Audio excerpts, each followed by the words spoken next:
Yes, heading डाल दी होगी आपने। कोऑर्डिनेशन कंपाउंड जिनको हम कॉम्प्लेक्स कहते हैं। सिंपल सी डेफिनेशन में कह रहा हूं, कंपाउंड कंटेनिंग अ कोऑर्डिनेट कोवलेंट बॉन्ड। अब इसकी प्रॉपर डेफिनेशन कि कोऑर्डिनेशन कंपाउंड क्या है, ये डेफिनेशन जो है इसको आप कॉपी करेंगे। पहले सुनेंगे, पहले सुने मेरी बात को, फिर उसके बाद इसको मैं टाइम दूंगा, इसको आपने कॉपी करना है, लिखना है इसको। पहले जरा डेफिनेशन को सुनेंगे आप जरा कि डेफिनेशन है क्या। हम कह रहे हैं a compound containing a complex ion और अ कॉम्प्लेक्स मॉलिक्यूल, यहां बात खत्म हो जाती है। वो कंपाउंड जिसमें कॉम्प्लेक्स आयन पाया जाए या कॉम्प्लेक्स मॉलिक्यूल पाया जाए, उस कंपाउंड को कोऑर्डिनेट कंपाउंड कहते हैं।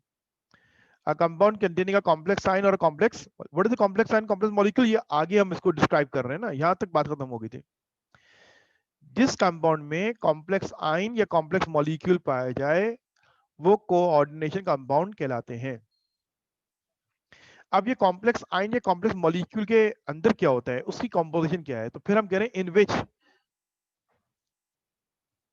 विच मीन कॉम्प्लेक्स आयन में क्या होगा, in which the central metal atom और ion is surrounded by a number of ligands. हर कॉम्प्लेक्स आयन और कॉम्प्लेक्स मॉलिक्यूल कंपोज किससे होगा, बना किससे होगा, एक सेंट्रल एटम होगा जो मेटल होगी, एक सेंट्रल एटम होगा जिसके अराउंड क्या होंगे, लीगेंस होंगे। लीगेंस वो ग्रुप होते हैं जो इलेक्ट्रॉन पेयर डोनेट करते हैं, इलेक्ट्रॉन पेयर डोनेट करते हैं, उनको लीगेंस कहते हैं। दोबारा मैं पढ़ता हूं, a compound containing a complex ion और a complex molecule in which the central metal atom or ion is surrounded by a number of ligands is called coordination compound or a complex। अब मैं इसका एक general formula बनाता हूं कि what is a coordination compound. Coordination compound की पहचान square bracket है। एक कंपाउंड में स्क्वायर ब्रैकेट डाला हुआ है तो इजीली पहचान जाते हैं कि ये एक कोऑर्डिनेशन कंपाउंड है। इस कोऑर्डिनेशन कंपाउंड के अंदर क्या होता है, एक मेटल होती है, सेंट्रल एटम जो होता है मेटल, उसके साथ लीगेंड्स जो हैं वो अटैच्ड होते हैं और लिगेंड की तादाद को स्मॉल एन से रिप्रेजेंट करते हैं। हर कॉम्प्लेक्स के अंदर ये तीन चीजें जरूर होंगी, इसके बगैर कॉम्प्लेक्स नहीं हो सकता। तीन चीजें जरूर होंगी, सेंट्रल एटम होगा, वो एटम आयन भी हो सकता है, और उससे अटैच क्या होंगे, लिगेंड्स, और लिगेंड की तादाद को एन से रिप्रेजेंट कर रहा हूं। अब हमें ये तीन टर्म समझनी होंगी, सेंट्रल एटम कौन है, लिगेंड क्या है, कोऑर्डिनेशन नंबर क्या है, ये भी हमें समझना होगा।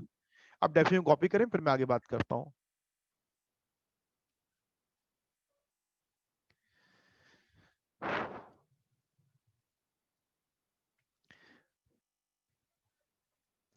ये डेफिनेशन जो है इसको आप कॉपी कर लें, जल्दी से समझ के कॉपी करें इसको, कि हम कह रहे हैं a compound containing a complex ion or a complex molecule in which the central metal atom or ion is surrounded by a number of ligands is called coordination compound or a complex। ligands जो है electron pair donor को कहते हैं, electron pair donor को कहते हैं। मैं दोबारा ये बात रिपीट कर दूं कि complex containing a central atom, आपको एक एग्जांपल याद है कि हमने पढ़ा हुआ था कि डी ब्लॉक एलिमेंट्स जो हैं कॉम्प्लेक्स बनाते हैं, तो उसकी एक एग्जांपल क्या ली थी हमने, सेंट्रल एटम कौन था, फेरस, याद है किसी को, फेरस। इसके साथ साइनाइड ने कोऑर्डिनेशन की थी, कोऑर्डिनेट कोलम्बॉन्ड बनाया था। साइनाइड इज अ लिगेंड और it is a central metal atom. Electron pair donor is called ligand, electron pair donor. एक साइनाइड मैंने याद है आपको, 6 साइनाइड हमने लिए थे।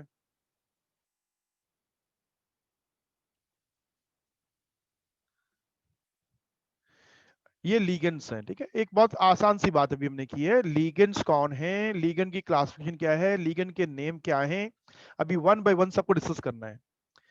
अ कंपाउंड, ये तो अभी डेफिनेशन है ना। अ कंपाउंड कंटेनिंग अ सेंट्रल मेटल एटम, अब सेंट्रल मेटल एटम को डिफाइन करूंगा पहले, is surrounded by a number, तादाद, नंबर ऑफ लीगेंड्स। ये नंबर क्या है इसको डिफाइन करूंगा, लीगेंड्स क्या है इसको डिफाइन करूंगा। तो जिस कंपाउंड के अंदर ये स्क्वायर ब्रैकेट आ गया तो समझ लेंगे वो कॉम्प्लेक्स है। टॉपिक एंड के बाद दोबारा डेफिनेशन पढ़िएगा, ठीक है। टॉपिक जब एंड हो जाएगा ना आज मेरा, तो फिर आपने इस डेफिनेशन को दोबारा समझना है कि सर ने क्या समझाया था। ठीक है,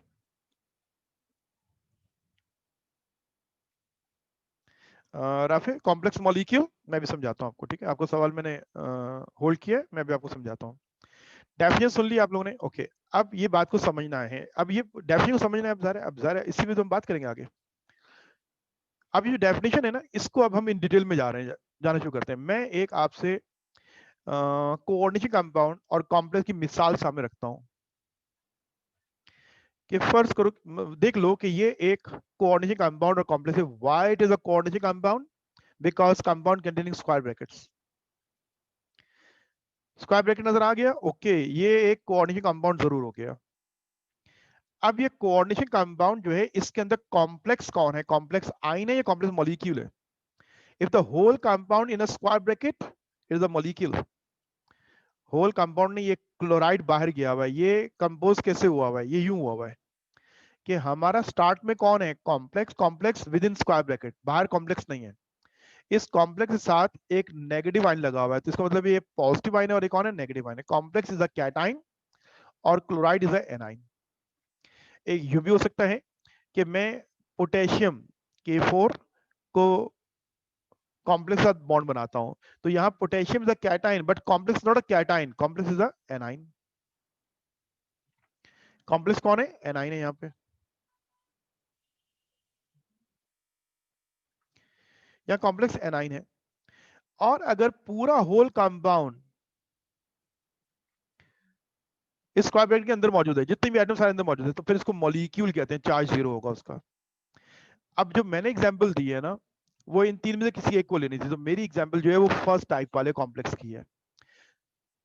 इसमें हमारा कॉम्प्लेक्स कौन है? Complex is a cation, complex is a square bracket. A compound containing complex ion, here is a complex ion not a complex molecule, ये नहीं है। complex molecule कैसा होता है मैं भी मिसाल में आगे समझाता हूँ आपको।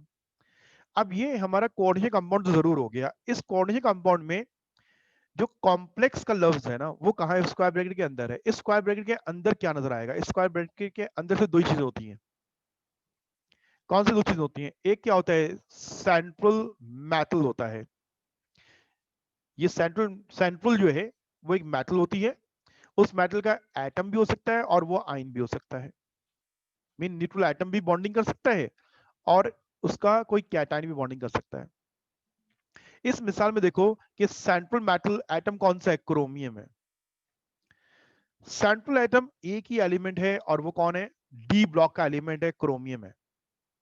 अब इस क्रोमियम के अलावा जितने भी है वो सारे लीगेंड्स हैं। लीगेंड्स एक से ज्यादा हो सकते हैं या दो मुख्तलिफ लीगेंड्स हैं। एक कौन है?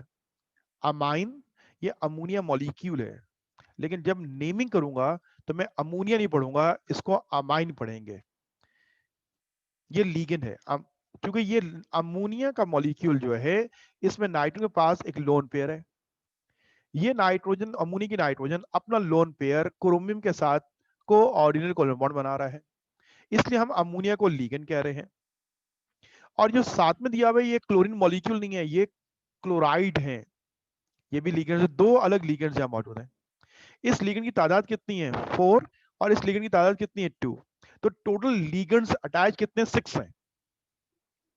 ये क्रोमियम है, क्रोमियम, ठीक है। ये एक आयन है, इसके साथ पहला मॉलिक्यूल अमोनिया का, दूसरा मॉलिक्यूल अमोनिया का, तीसरा मॉलिक्यूल अमोनिया का, चौथा मॉलिक्यूल अमोनिया का कोऑर्डिनेशन कर रहा है।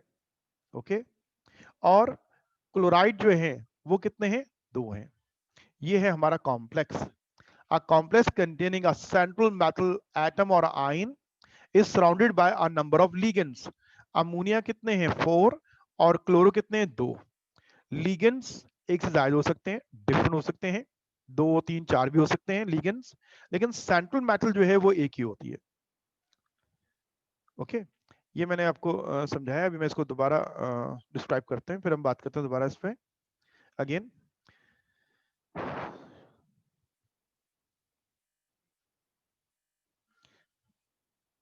वही थोड़ी देर में पता चल जाएगा। कैसे पता चला कि सेंट्रल एटम कौन सा है? थोड़ी देर में पता चल जाता है अभी। ठीक है, ओके। सेंट्रल सेंट्रल जो है वो कौन होगी? मेटल होगी। अब मुझे बताओ इस लीगेंड के अंदर लिगेंड इस सॉरी कॉम्प्लेक्स के अंदर मेटल कौन सी है, ये तो हमें पता होना चाहिए। मेटल डी ब्लॉक का एलिमेंट होगा क्रोमियम, ठीक है, chromium.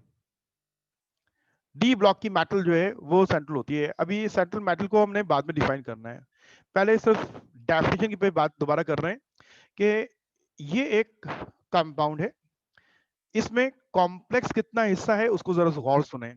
Square bracket, simple word में square bracket, that is called coordination sphere. Terminology use करेंगे हम, स्क्वायर ब्रैकेट वो लफ्ज यूज कहीं भी नहीं करते, हम कहेंगे कंपाउंड कंटेनिंग कोऑर्डिनेशन स्फीयर। अब कोऑर्डिनेशन स्फीयर जो है वो कैटाइन है, क्योंकि ये जो क्लोराइड है ये इसके अंदर मौजूद नहीं है, ये अंदर मौजूद नहीं है, बाहर है। ये एक नेगेटिव आइन, एनाइन कहलाएगा। ओके, इस स्क्वायर ब्रैकेट वाले हिस्से को हम क्या कहते हैं, कोऑर्डिनेशन स्फीयर कहते हैं। इस कोऑर्डिनेशन स्फीयर को हम कॉम्प्लेक्स कहते हैं। ये कोऑर्डिनेशन स्फीयर जो है जो मैं समझा रहा हूँ ना, इसी पे आप गौर करें ना, तो यहीं से बात आपको दोबारा समझ में आ जाएगी, आप इसको फोकस करें। ये एक कंपाउंड लिखा हुआ है स्क्वायर ब्रैकेट, मतलब मैं एक सिंपल वर्ड में आपको समझाना चाह रहा हूँ, that is called square bracket. लेकिन हम इसको क्या नाम देते हैं, कोऑर्डिनेशन स्फीयर कहते हैं। जो कोऑर्डिनेट कोलिमॉन बना हुआ है वो यहाँ बना हुआ है। ये क्लोराइड जो है ये तो आयोनिक बॉन्ड बना रहा है, कोऑर्डिनेशन बॉन्ड यहाँ बना हुआ है। कहाँ बना हुआ है, chromium is a central atom, chromium, ये क्रोमियम जो है सेंट्रल मेटल होगी। आप जब डेफिनेशन पढ़ते हैं तो क्या लिखा हुआ है, सेंट्रल कौन है, एक मेटल होगी। तो आप इस स्क्वायर ब्रैकेट के अंदर कोऑर्डिनेशन स्फीयर के अंदर देख लीजिए मेटल कौन सी है, only chromium, that is a central. इससे अटैच्ड बाकी जो ग्रुप हैं वो लिगेंड्स कहलाते हैं। तो ये हमारा कोऑर्डिनेशन स्फीयर है। अब इस कोऑर्डिनेशन स्फीयर के अंदर क्या होता है, जैसे मैं भी समझा रहा था ना, दोबारा देखिएगा क्या कह रहा था मैं इसको। इसके अंदर क्या होता है, इसके अंदर सबसे पहली चीज जो है वो कौन कौन सी होती है, एक सेंट्रल मेटल होता है। और इस वाली मिसाल के अंदर सेंट्रल मेटल एटम नहीं है बल्कि कौन है, आइन है ना। ये एक एक क्या नाम है टर्म से सारी बात एकदम से समझ में आएगी। थ्योरी को गौर गौर से जितना समझाया जा रहा है उतना समझते जाएं, आहिस्ता आहिस्ता, फिर पूरी बात क्लियर हो जाएगी ना। आप बोलेंगे सर कहानी का एंड बता दें बस मुझे, तो एंड से क्या फायदा होगा भाई, पहले पूरी स्टोरी सुने तो सही इसको। तो इसलिए जो बात की जा रही है उसको समझना है। अभी इससे आप हर कॉम्प्लेक्स का सेंट्रल मेटल को एटम और आयन नहीं कहना शुरू कर देंगे। इस वाली मिसाल के अंदर सेंट्रल मेटल कौन है, एक आयन है क्रोमियम, और कौन होते हैं, सराउंडेड बाय लिगेंड्स। अब लिगेंड कौन है, इस मिसाल में लिगेंड कौन है, मैंने लिखा लिगेंड्स दो हैं, एक अमोनिया मॉलिक्यूल है और दूसरा क्लोराइड नेगेटिव आयन है। ये दो लिगेंड्स हैं इसके अंदर। ये पूरी एक लिस्ट अभी हमें आगे डिस्कस करनी है, वहीं से इसको याद करेंगे तो तभी याद पता चलेगा कि ये लिगेंड्स कौन कौन है। ये अमोनिया का मॉलिक्यूल है और क्लोराइड कौन है, एक नेगेटिव आयन, ये दो अंदर मौजूद हैं। तो लिगेंड्स देखें कौन सा है, पहला कौन सा है, अमोनिया, दूसरा कौन सा है, क्लोराइड। इसके अलावा इस कोऑर्डिनेट स्फीयर के अंदर और क्या चीज होती है जो नोट डाउन करनी है या नेम के अंदर मेंशन करनी है, इन लिगेंड्स की तादाद, क्योंकि मेटल तो एक ही है ना, उनकी तादाद नहीं होगी, मेटल एक ही है, लेकिन लिगेंड एक नहीं है, उनकी तादाद, ये अमाइन कितने हैं और क्लोरो कितने हैं, इसको कहते हैं कोऑर्डिनेशन नंबर। ये क्या कहलाते हैं, कोऑर्डिनेशन नंबर कहलाते हैं। अमाइन का कोऑर्डिनेशन नंबर कितना है, 4। क्लोरो का कोऑर्डिनेशन नंबर क्या है, 2।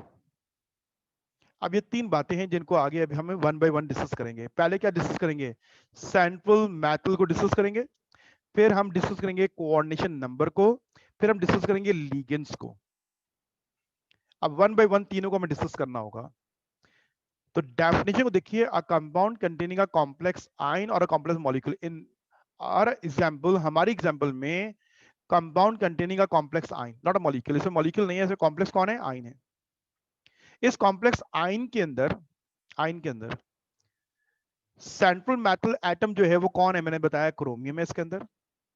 Is surrounded by number of ligands, number of ligands, पहला लीगेंड कौन है, अमोनिया, और तादाद नंबर कितनी है उसकी, 4। Ammonia is a ligand and 4 is called coordination number. ये टर्मिनोलॉजी को समझना है हमें कि तादाद जो लिगेंड्स की होती है that is called coordination number. Chloro is a ligand और क्लोरो की तादाद जो है that is called coordination number. ये हमारा कोऑर्डिनेशन स्फीयर है।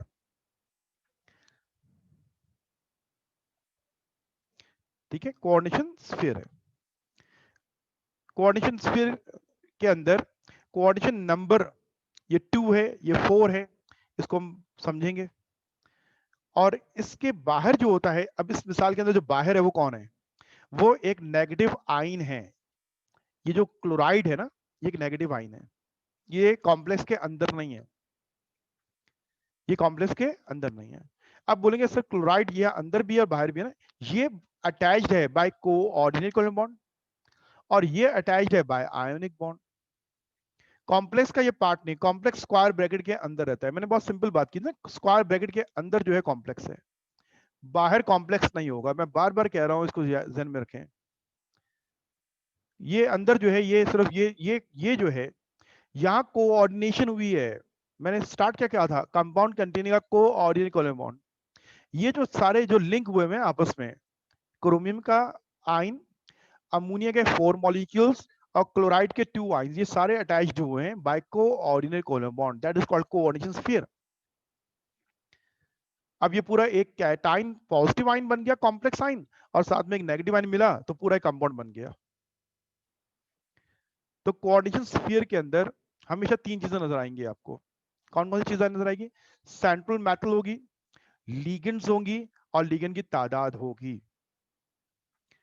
ये जो कोऑर्डिनेशन कंपाउंड जो है 3 किस्म के होते हैं। ज़रा मैं तीनों की मिसाल एक साथ नहीं समझा सकता था, तो मैंने कोई एक एग्जांपल सेलेक्ट की। इन ये जो एग्जांपल है इसमें आप कह सकते हैं coordination sphere is a cation. अब कोऑर्डिनेशन स्फीयर मॉलिक्यूल कैसा होता है? अब मिसाल देखिएगा। अब इस मिसाल को सिर्फ देखिए कि ये जो कॉम्प्लेक्स है कौन है? ये कैटाइन है, एनाइन है, या मॉलिक्यूल है? अब्दुल रफी, आपने सवाल किया था ना कि मॉलिक्यूल का कोऑर्डिनेशन। मैं आपको सवाल देख लूं कि आपने सवाल किया था मुझसे। यस, अब्दुल रफी, आपने सवाल किया था sir complex molecule means complex molecule. अब ये देखो, ये जो कंपाउंड लिखा हुआ है, स्क्वायर ब्रैकेट जो लिखा हुआ नजर आ रहा है आपको, इस स्क्वायर ब्रैकेट से क्या पहले कोई, ब्रैकेट से पहले लेफ्ट साइड पे कोई कैटाइन मौजूद है? नो कैटाइन, स्टार्ट ही कॉम्प्लेक्स हो रहा है। क्या इस स्क्वायर ब्रैकेट के बाहर कोई नेगेटिव आइन मौजूद है? नो। तो इस होल अ मॉलिक्यूल, इसको हम मॉलिक्यूल कहते हैं। ये ऐसी मिसाल है जिसमें कॉम्प्लेक्स कौन है? Complex is a molecule. तो ऐसे बहुत से कंपाउंड होंगे जिनमें कॉम्प्लेक्स मॉलिक्यूल होगा, लेकिन कॉम्प्लेक्स के अंदर तो 3 चीजें होंगी। 3 चीजें। आप ऊपर वाली एग्जाम्पल को देखकर आप मुझे बता सकते हैं कि इस वाली कोऑर्डिनेशन कंपाउंड की एग्जाम्पल में सेंट्रल मेटल कौन सा है? रिप्लाई करो जल्दी से। बस 3 रिप्लाई के बाद मैं आगे बात कर लूंगा। इस वाली एग्जाम्पल में सेंट्रल मेटल कौन सा है? Good, good, good. 3 रिप्लाई हो गए बस, ठीक है। थैंक यू बेटा, थैंक यू। ठीक है, निकल। अब वो वाली बात तो समझ में आ गई कि कॉम्प्लेक्स के अंदर सेंट्रल मेटल जो होगी वो कौन सी होगी, पहचान लोगे आप। निकल इज सेंट्रल मेटल। अब बताना है इसके अंदर लीगेंड कौन है? लीगेंड, लीगेंड कौन है? लीगेंड नॉट बेटा कार्बोनेट नहीं, वलीद कार्बोनेट नहीं है बेटा इसमें। लीगेंड जो है वो CO नजर आ रहा है ना, CO। यस, गुड, CO लिखना होगा। CO is called carbonyl. ये नाम तो भी हमने पढ़ने हैं ना, नाम तो भी हमें याद करने हैं। ठीक है, CO, CO, बस CO को मार्क करें सर।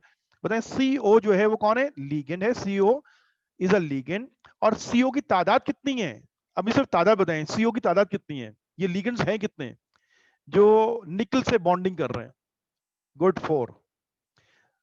अब सब बच्चों को ये बात समझ में आ गई ना, स्टूडेंट्स को, कि कोऑर्डिनेशन कंपाउंड के अंदर एक सेंट्रल मेटल एटम है हमारा, निकल। लिगेंड कौन है? कार्बोनाइल पढ़ा जाएगा, कार्बोनाइल। तमाम स्टूडेंट अपने इस टॉपिक को रिवाइज करें जहां हमने पढ़ा था क्लोरीन का रिएक्शन कार्बन मोनोऑक्साइड के साथ, addition reaction of chlorine. Carbon monoxide और क्लोरीन जब कंबाइन होती है, प्रोडक्ट बनता है carbonyl chloride, COCl2। That is carbonyl.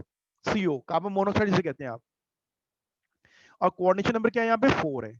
ये मैंने मिसाल समझाई। अब second example of coordination compound में आपको शो करता हूं, वो देखिएगा वो कौन सी है। अब मैंने एग्जांपल ली है आपके पास एक और कोऑर्डिनेशन कंपाउंड की, जिसके अंदर कॉम्प्लेक्स पूरा मॉलिक्यूल क्यों नहीं है? क्योंकि इसके साथ अटैच्ड एक नेगेटिव आयन क्लोराइड लगा हुआ है लास्ट में, इसलिए मॉलिक्यूल नहीं है।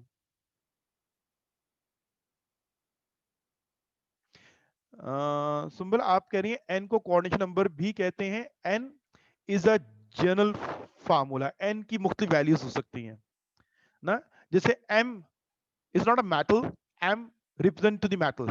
L is not a ligands, L represent the ligands. N is not a coordination number, N is the value of coordination number.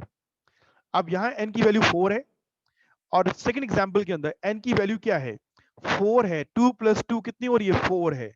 ये N की वैल्यू 2 है और ये N की वैल्यू क्या है, 2 है। ठीक है, तो यहाँ N की वैल्यू डिफरेंट होती है। ओके, अब ये वाली मिसाल जो है इसमें कॉम्प्लेक्स मॉलिक्यूल क्यों नहीं है, क्योंकि आपका पूरा कंपाउंड स्क्वायर ब्रैकेट के अंदर मौजूद नहीं है। दोनों में डिफरेंस नजर आया आप लोगों को। यहाँ कॉम्प्लेक्स जो है वो कैटाइन है और साथ में कॉम्प्लेक्स के अटैच कौन है, नेगेटिव आयन है, क्लोराइड। इसमें हम कहते हैं कॉम्प्लेक्स इज अ कैटाइन।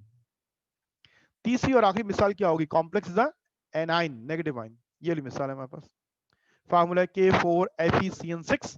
आप यहाँ देखो, क्या कॉम्प्लेक्स पूरा कंपाउंड है, नो।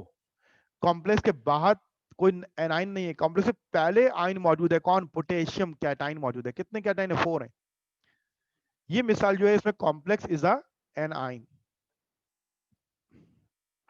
अपने पास कॉपी में ये बात नोट डाउन कर लें, कॉम्प्लेक्स मॉलिक्यूल होता है, कॉम्प्लेक्स कैटाइन होता है, कॉम्प्लेक्स एनाइन होता है। क्योंकि आगे फिर जब बात करूंगा कहीं आपको प्रॉब्लम ना हो, तो ये वाली एग्जांपल तीनों की कॉपी कर लें। मैंने कोऑर्डिनेशन कंपाउंड में 3 एग्जांपल दिए हैं, complex is a molecule, complex is a cation, complex is A9. आज की क्लास जो है वो इंट्रोडक्शन की है, हमें ये टर्मिनोलॉजी को समझना है। नेक्स्ट क्लास में नेमिंग कर देंगे।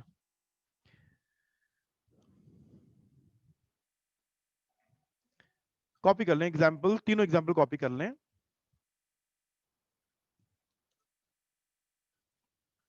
Complex is a molecule, complex is a cation, complex is anion.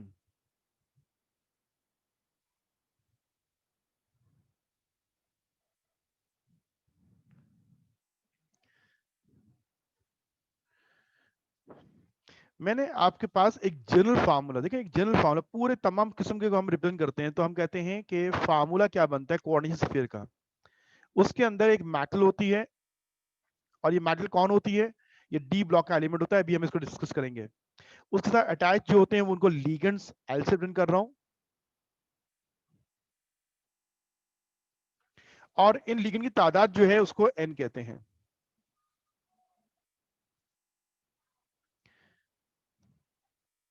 Square bracket से पहले लिखा वाला आयन जो है वो क्या होगा, कैटाइन। जैसे के लिखा हुआ है 4, तो ये कैटाइन हो गया।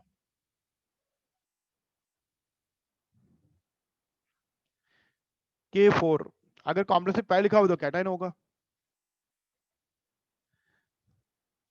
और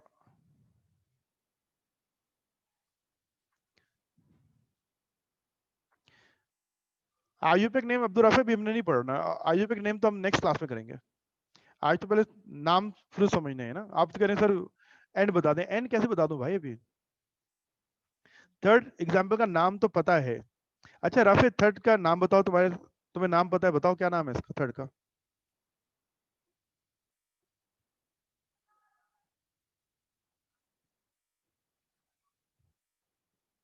थर्ड का नाम क्या है Rafe?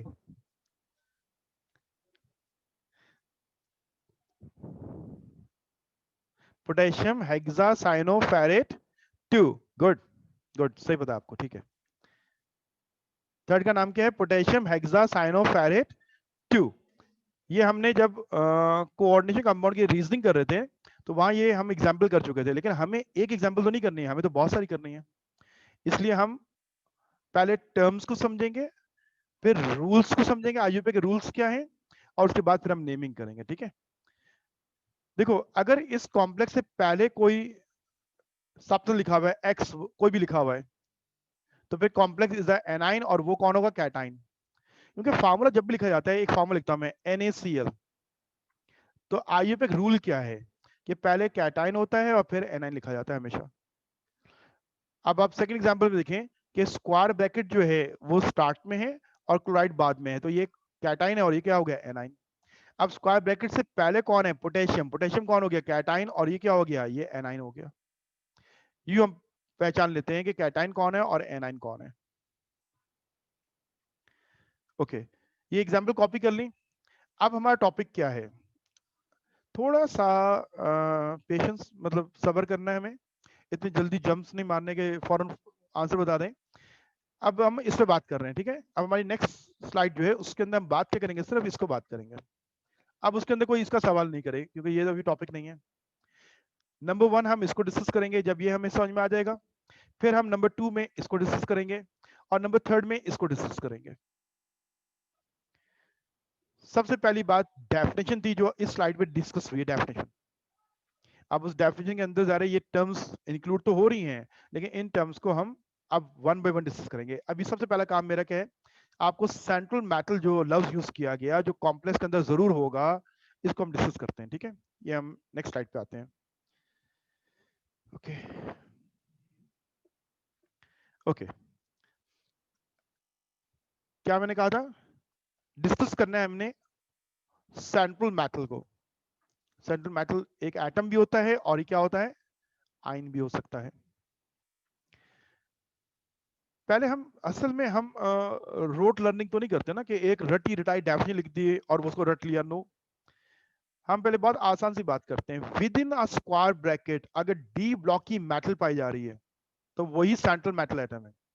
With in a square bracket में कह रहा हूं, अगर डी ब्लॉक की मेटल पाई जाती है, डी ब्लॉक की मेटल, आपको फर्स्ट 10 पहली सीरीज के जो 10 एलिमेंट्स है वो तो हमें याद है, स्कैंडियम टू जिंक, जितने भी 10 एलिमेंट्स हैं। तो मैं कह रहा हूं कि what is a central metal atom, मैंने कहा यूजुअली अ डी ब्लॉक, ऑलवेज नहीं, यूजुअली अ डी ब्लॉक एलिमेंट। एल्यूमिनियम भी हो सकता है, aluminium, aluminium is not D block element, वो भी कोऑर्डिनेशन कोवैलेंट बॉन्ड बनाता है क्योंकि उसके इलेक्ट्रॉन 6 हैं। तो हम जितने भी कॉम्प्लेक्सेस कर रहे हैं तो हम देखते हैं कि उसमें सेंट्रल मेटल, वो मेटल कौन सी होगी, D block elements all are metal, they are called transition metals. तो डी ब्लॉक का एलिमेंट सेंट्रल मेटल बनेगा, एज अ एटम भी बॉन्डिंग कर सकता है, एज अ आयन भी कर सकता है। ओके अब सेंट्रल मेटल की पहचान कर ली, वो डी ब्लॉक एलिमेंट होगा। दिस सेंट्रल मेटल का एटम या आयन जो है, नेमिंग में आप कैसे लिखते हैं, इंग्लिश नेम में लिखते हैं followed by the oxidation state. जब नाम लिखते हैं ना तो उसके नेम के साथ उसकी ऑक्सीजन स्टेट जरूर लिखते हैं। जब भी किसी कॉम्प्लेक्स की नेमिंग करेंगे, जैसे भी अब्दुल राफी ने भी बताया था कि सर इसका नाम उन्हें मालूम था, ठीक है ना। तो जब भी मेटल का नाम लिखना होगा तो उसके नाम के साथ ऑक्सीडेशन स्टेट जरूर लिखी जाती है क्योंकि D block element possess variable oxygen state. इसमें इसकी ऑक्सीजन स्टेट क्या है ये मेंशन की जाती है। तो उसके नेम, मेटल के नेम के साथ क्या लिखते हैं, हमेशा ऑक्सीजन स्टेट जरूर लिखते हैं। जैसे अभी मिसाल थी क्रोमियम और NH3 कितने थे 4, Cl2 और साथ में क्या था क्लोराइड। इस कंपाउंड के अंदर जो मेटल है वो कौन है, क्रोमियम, क्रोमियम। इस मेटल के नाम के साथ इसका ऑक्सीडेशन नंबर जो है ये लिखेंगे। अभी ऑक्सीडेशन नंबर निकालना ये मेरी 4th स्लाइड में आएगा, अभी नहीं। ऑक्सीडेशन नंबर निकाला कैसे गया इसको अभी परेशान ना हो। मेटल का नाम जब भी लिखा जाएगा विद इट्स ऑक्सीडेशन स्टेट, ये हम आईयूपैक रूल जो है उसको भी साथ साथ समझ रहे हैं। देखिए ये है एक हमारा कोऑर्डिनेशन कंपाउंड, मानते हैं कोऑर्डिनेशन कंपाउंड है, क्यों, क्योंकि स्क्वायर ब्रैकेट नजर आ गया, बहुत एक आसान बात, स्क्वायर ब्रैकेट नजर आ गया हो गया। अब इसमें coordination compound is not a molecule, ये मॉलिक्यूल क्यों नहीं है, इसलिए कि इसके साथ अगर आप देखें तो आपको एक नेगेटिव आइन ये बाहर नजर आ रहा है और वो राइट साइड पे है। तो ये एनाइन है और कॉम्प्लेक्स कौन है हमारा, कैटाइन है। इस कॉम्प्लेक्स के अंदर सेंट्रल मेटल, मैंने कहा यूजुअली अ डी ब्लॉक एलिमेंट। तो आप देख लो इस स्क्वायर ब्रैकेट के अंदर डी ब्लॉक की एलिमेंट कौन सी है, क्रोमियम नजर आ रही है हमें, क्रोमियम। तो ये क्रोमियम जो है ये सेंट्रल मेटल एटम इस कॉम्प्लेक्स का है। अब सेकंड वाली एग्जांपल जो है, सेकंड वाली एग्जांपल, कि मेटल का नाम लिखने के लिए रूल समझने हैं हमें ना। पहली बात समझ में आ गई कि मेटल का नाम इंग्लिश नेम है, साथ ऑक्सीजन स्टेट होगी। अब इसके अंदर एक एक्सेप्शनल केस या मतलब हम कुछ इजाफा कर रहे हैं, वो क्या है अब वो समझना है। If the coordination sphere is anionic, अब एग्जांपल में coordination sphere is not anionic, ये कैटाइन है। Only in the case of anionic coordination sphere हम बात कर रहे हैं। जब भी आपका कॉम्प्लेक्स एनाइन होगा, नेगेटिव आइन होगा, तो सुफिक्स 8 ऐड करोगे। Stem name of the metal, metal के नाम के साथ 8 का वर्ड ऐड करोगे। ये क्रोमेट नहीं लिखा मैंने इसको, because coordination is not N ionic, it's a cation. ये रूल है, इसको याद रखना है हमें। जो भी कॉम्प्लेक्स अगर एनाइन है कंपाउंड में, तो उसमें जो मेटल मौजूद है तो उसके नेम में आप सुफिक्स में 8 ऐड कर दोगे। क्रोमियम से क्या बन जाएगा? क्रोमेट। जिंक से क्या बन जाएगा? जिंकेट। कॉपर से क्या बनेगा? क्यूप्रेट। निकल से क्या बनेगा? निकलेट। ये बात समझ में आई? ये वाली पॉइंट, ये सेकंड जो है ये समझने वाला है। पहला तो बहुत इजी है कि डी ब्लॉक के मेटल के नाम तो हमें याद है, लेकिन अगर वो कॉम्प्लेक्स एनाइन है, मिसाल के तौर पर देखें कौन सा, ये वाला, हेयर कॉम्प्लेक्स इज एनाइन, तो यहां आयरन नाम नहीं होगा इसका, फेरेट नेम होगा। क्या नाम होगा इसका? फेरेट। उसके लैटिन नेम में हमने सफिक्स में 8 ऐड कर दिया। तो मेटल के नेम के रूल्स जो हैं उनको हम समझ रहे हैं। नोट्स का पेज नंबर 83 जो है, अभी मैं उस पर डिस्कस करूंगा मेरे लेक्चर के बाद, उसको भी जाके देखिएगा, पढ़ना है आपने कि यहाँ पे हम इसको फेरेट पढ़ रहे हैं। अगर आपका कॉम्प्लेक्स में कोऑर्डिनेशन स्फीयर एनायोनिक है तो उसके लैटिन नेम में 8 ऐड करेंगे, सिर्फ इस केस में करेंगे। बाकी 3 किस्म के कॉम्प्लेक्सेस थे, कौन कौन से?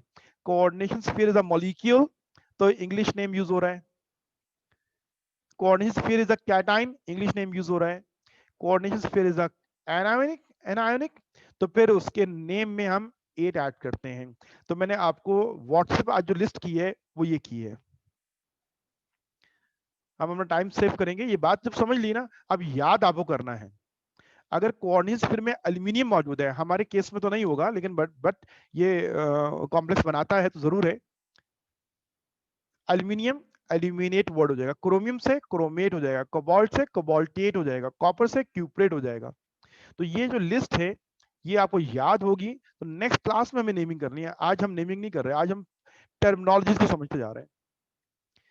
सेंट्रल मेटल एक डी ब्लॉक का एलिमेंट होगा, उसका नेम के साथ ऑक्सीडेशन नंबर जरूर लिखा जाएगा, और किस नेम के साथ 8 का सफिक्स ऐड करना है, तो वो कंडीशन ये है when the complex is anionic. अब इसमें कोई सवाल है तो वो सवाल सिर्फ इससे करें, इसमें अगर कोई सवाल किसी का है नो तो डन कहें, मैं आगे बात करता हूं।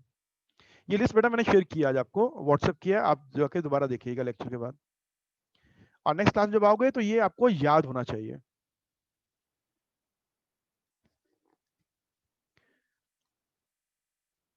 ये टॉपिक एंड हो गया, अगर डन कर रहे हैं तो मैं आगे बढ़ता हूँ। डन रिप्लाई कर दे मुझे फॉरन, इज गुड। 2-3 स्टूडेंट जैसे डन कहते हैं मैं फिर आगे मूव कर दूंगा। ओके थैंक यू बेटा, thank you. Okay enough, thank you. When I से थैंक यू इसका मतलब अब आपको चैट नहीं करना, ठीक है? अब हम आगे बढ़ते हैं। ओके थैंक यू बेटा।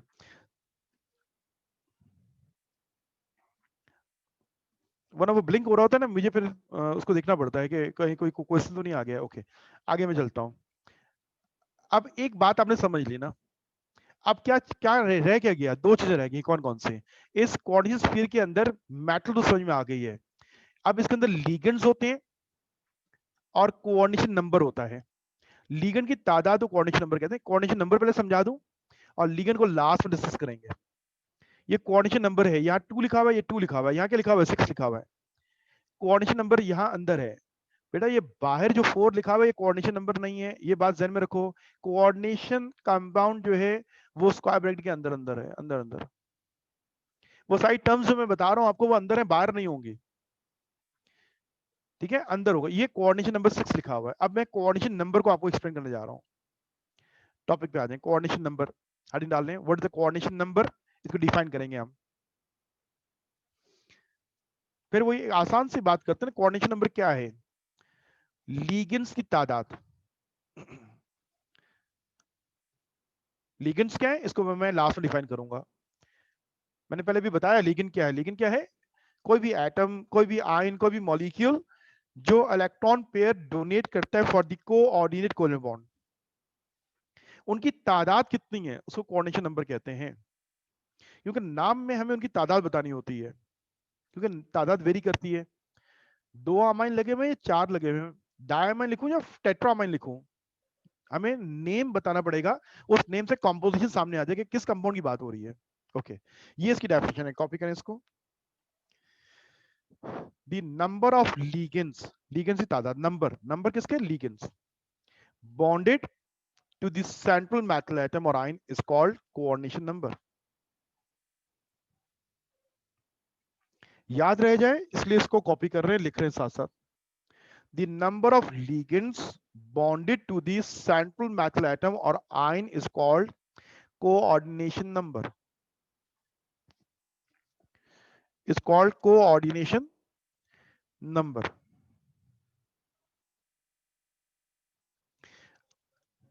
अगर कोऑर्डिनेशन नंबर 2 है, पहले मैं आपको थोड़ा एक्सप्लेन कर दूं। जैसे अमोनिया जो है, इसके 2 मॉलिक्यूल्स हैं, तो मैं इसको क्या पढ़ूंगा? डायअमाइन। अगर ये अमोनिया के मॉलिक्यूल जो है वो 4 हैं, तो फिर मैं इसको क्या पढ़ूंगा? कोऑर्डिनेशन नंबर को क्या पढ़ूंगा? Tetra amine. अमाइन कितने हैं? 4 हैं। अमाइन कितने हैं? 2 हैं। तो कोऑर्डिनेशन नंबर अगर 2 किसी लिगेंड का है, तो कोऑर्डिनेशन नंबर का प्रीफिक्स क्या लिखा जाएगा? डाई लिखा जाएगा। ये अमाइन से पहले मैंने एक प्रीफिक्स डाई लिख दिया। अगर कोऑर्डिनेशन नंबर 3 है तो उसको क्या पढ़ेंगे हम? ट्राई। अगर 4 है तो उसको क्या पढ़ेंगे आप? टेट्रा।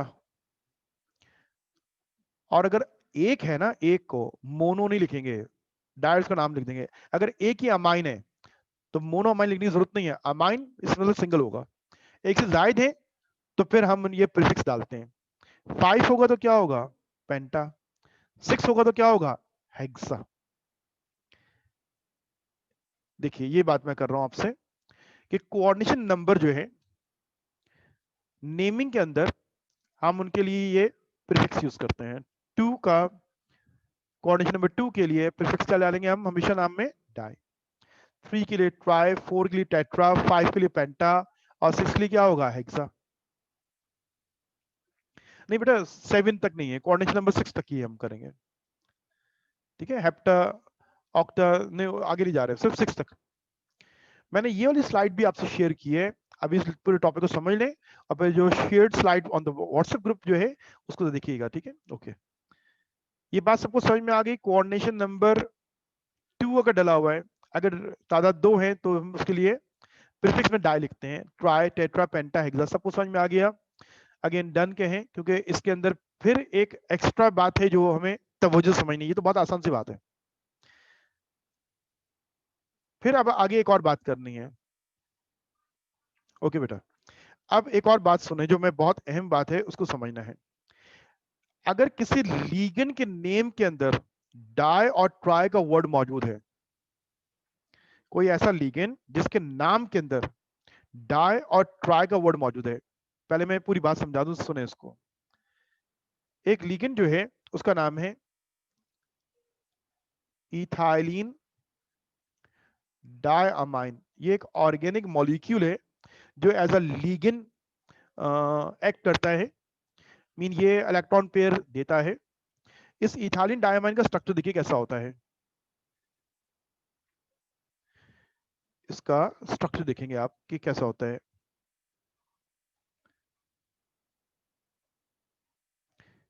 ये वाली बात जरा थोड़ी सी तवज्जो सुनने वाली है।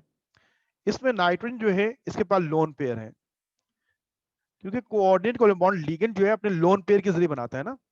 आपको मालूम है कोऑर्डिनेट कोवैलेंट बॉन्ड क्या होता है? a bond between lone pair of an atom with empty orbital of another atom। एक एटम के पास खाली ऑर्बिटल होता है और एक के पास लोन पेयर होता है, तो वो आपस में शेयरिंग करते हैं, कोऑर्डिनेट कोवैलेंट बॉन्ड बनता है। ये हमारा लिगेंड है, और इस लिगेंड के अंदर लव्स डाई दिया हुआ है। अब इसके नेम से आपको क्या पता चल रहा है कि इथाइलिन जो है उसके अंदर 2 अमाइन मौजूद हैं।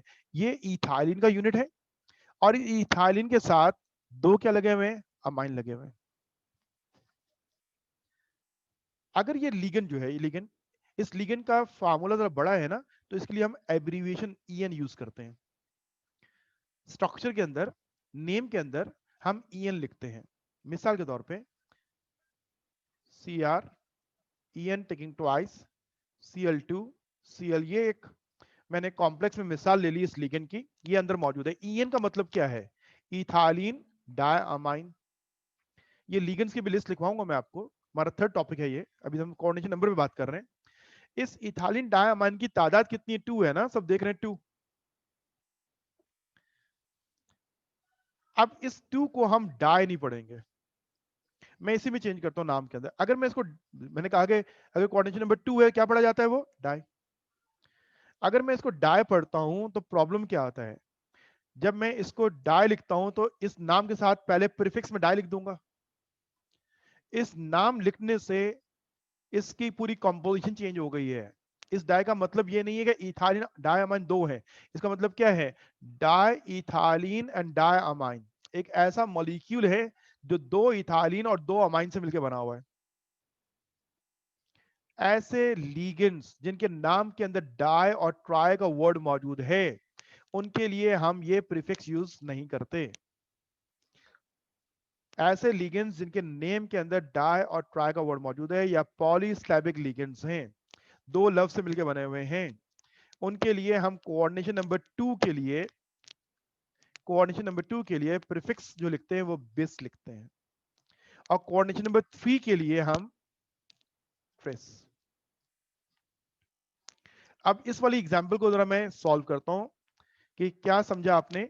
जब लीगेंड के नाम याद कर लोगे तो फिर आपको नाम में पता चल जाएगा, जिसके नाम के अंदर डाई का वर्ड आ गया उसका कोऑर्डिनेशन नंबर फिर डाई और ट्राई यूज नहीं करते। 2 के लिए बिस और 3 के लिए क्या लिखते हैं, ट्रेस। अब इसका नाम कैसे लिखा जाएगा, इसका नाम यूं लिखा जाएगा, बिस बिस, मीन 2। कौन 2 है, इथाइलिन डायअमाइन, ये 2 हैं, इनकी तादाद 2 है। तो बिस कोऑर्डिनेशन नंबर हो गया, तादाद। इथाइलिन डायअमाइन हमने ब्रैकेट्स में कर दिया।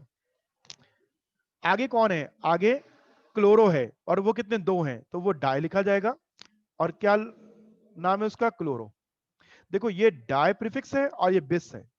तो मैंने ये समझाया आपको, जो आपको यहां समझने वाली बात वो ये है कि कोऑर्डिनेशन नंबर 2 को बिस कब कहते हैं, जब लीगेंड के नाम के अंदर डाई और ट्राई का वर्ड मौजूद है। ये ऑर्गेनिक लीगेंड्स के लिए खासतौर पे ऐसा होता है, क्योंकि ऑर्गेनिक लीगेंड्स के अंदर अगर हम ये वाले प्रीफिक्स यूज कर लेंगे तो उसके से मीनिंग चेंज हो जाते हैं, उससे मीनिंग चेंज हो जाते हैं। ठीक है, अब इसको थोड़ा सा आगे बात को बढ़ाते हैं। ये है, इनको हम कहते हैं पॉलीस्लैबिक लिगेंड्स। उनका कोऑर्डिनेशन नंबर 2 के लिए प्रीफिक्स बिस यूज होगा, 3 के लिए क्या यूज किया जाएगा, ट्रेस। अब इसकी डिटेल यहां लिखी है, ये मैंने पूरी स्लाइड आपको व्हाट्सएप की हुई है ना, इसलिए इतनी ज्यादा फिक्र ना करें कि जल्दी जल्दी कॉपी कर लें। नो, एहतियात से आराम से तसल्ली से बात को सुने। If the name of the ligand itself contains the term monodietri, अगर लिगेंड के नाम के अंदर ये लफ्ज मौजूद है, मिसाल के तौर पे इथाइलिन डायअमाइन, मैंने इसको हाईलाइट किया, ये डाई का वर्ड अंदर मौजूद है नाम में। इस नाम को मैंने ओपन करके दिखाया कि इथाइलिन डायअमाइन का स्ट्रक्चर कैसा है, उसमें अमाइन 2 मौजूद थे नहीं मौजूद थे, दिखाया आपको। Then the ligand name is enclosed in parenthesis and its number is given by the prefix bis, tris, etc. जैसे यही मिसाल मैंने अभी आपको दी थी, जैसे इसका पूरा नाम मैंने आईयूपैक लिख दिया है। क्या नाम है इसका, ये आईयूपैक नेम बेटा हमारा लास्ट टॉपिक होगा, नेक्स्ट क्लास में करेंगे हम इस पे, अभी इसको नहीं करेंगे, नाम जल्दी जल्दी हमें मालूम हो जाए। नो, अब ये नाम देखें कि जब हम नाम लिख रहे होते हैं तो लीगेंड्स को पहले लिखते हैं इन अल्फाबेटिकली ऑर्डर। तो ये इथाइलिन है, ई से स्टार्ट हो रहा है, और ये क्लोरो है, सी से स्टार्ट हो रहा है, डी से स्टार्ट नहीं हो रहा। ये कोऑर्डिनेशन नंबर नेम नहीं है, ये तादाद है, नाम ये है लिगेंड का क्लोरो। क्लोरो और इथाइलिन डायमाइन में अल्फाबेटिक ऑर्डर में क्लोरो पहले आ रहा है, इसलिए मैं इस लिगेंड को पहले लिख रहा हूं। क्या नाम लिखा मैंने इसका? डाइक्लोरो। लेकिन इस कोऑर्डिनेशन नंबर क्या लिखा मैंने? बेस, और इसको ब्रैकेट में कर दिया इथाइलिन डायमाइन। फिर मेटल का नाम आ गया क्रोमियम, उसकी ऑक्सीजन स्टेट क्या है? 3, और आखिर में एक एनाइन जो लगा हुआ है वो कौन है? क्लोराइड। क्या नाम है इसका? क्लोराइड। ये पूरा नेम इंशाल्लाह भी जब पूरे रूल्स पढ़ लेंगे उसके बाद एंड टॉपिक हमारा ये होगा।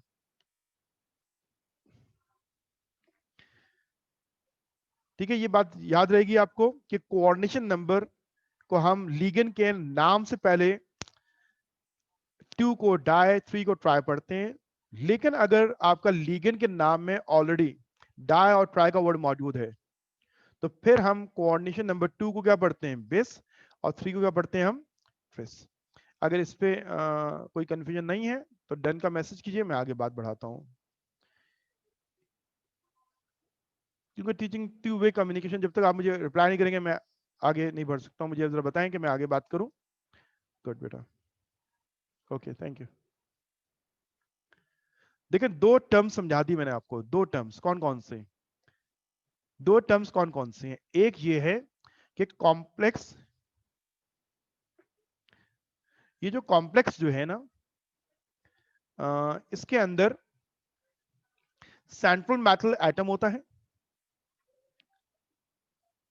सेंट्रल मेटल एटम होता है, और वो डी ब्लॉक की मेटल होती है, ये समझ लिया हमने।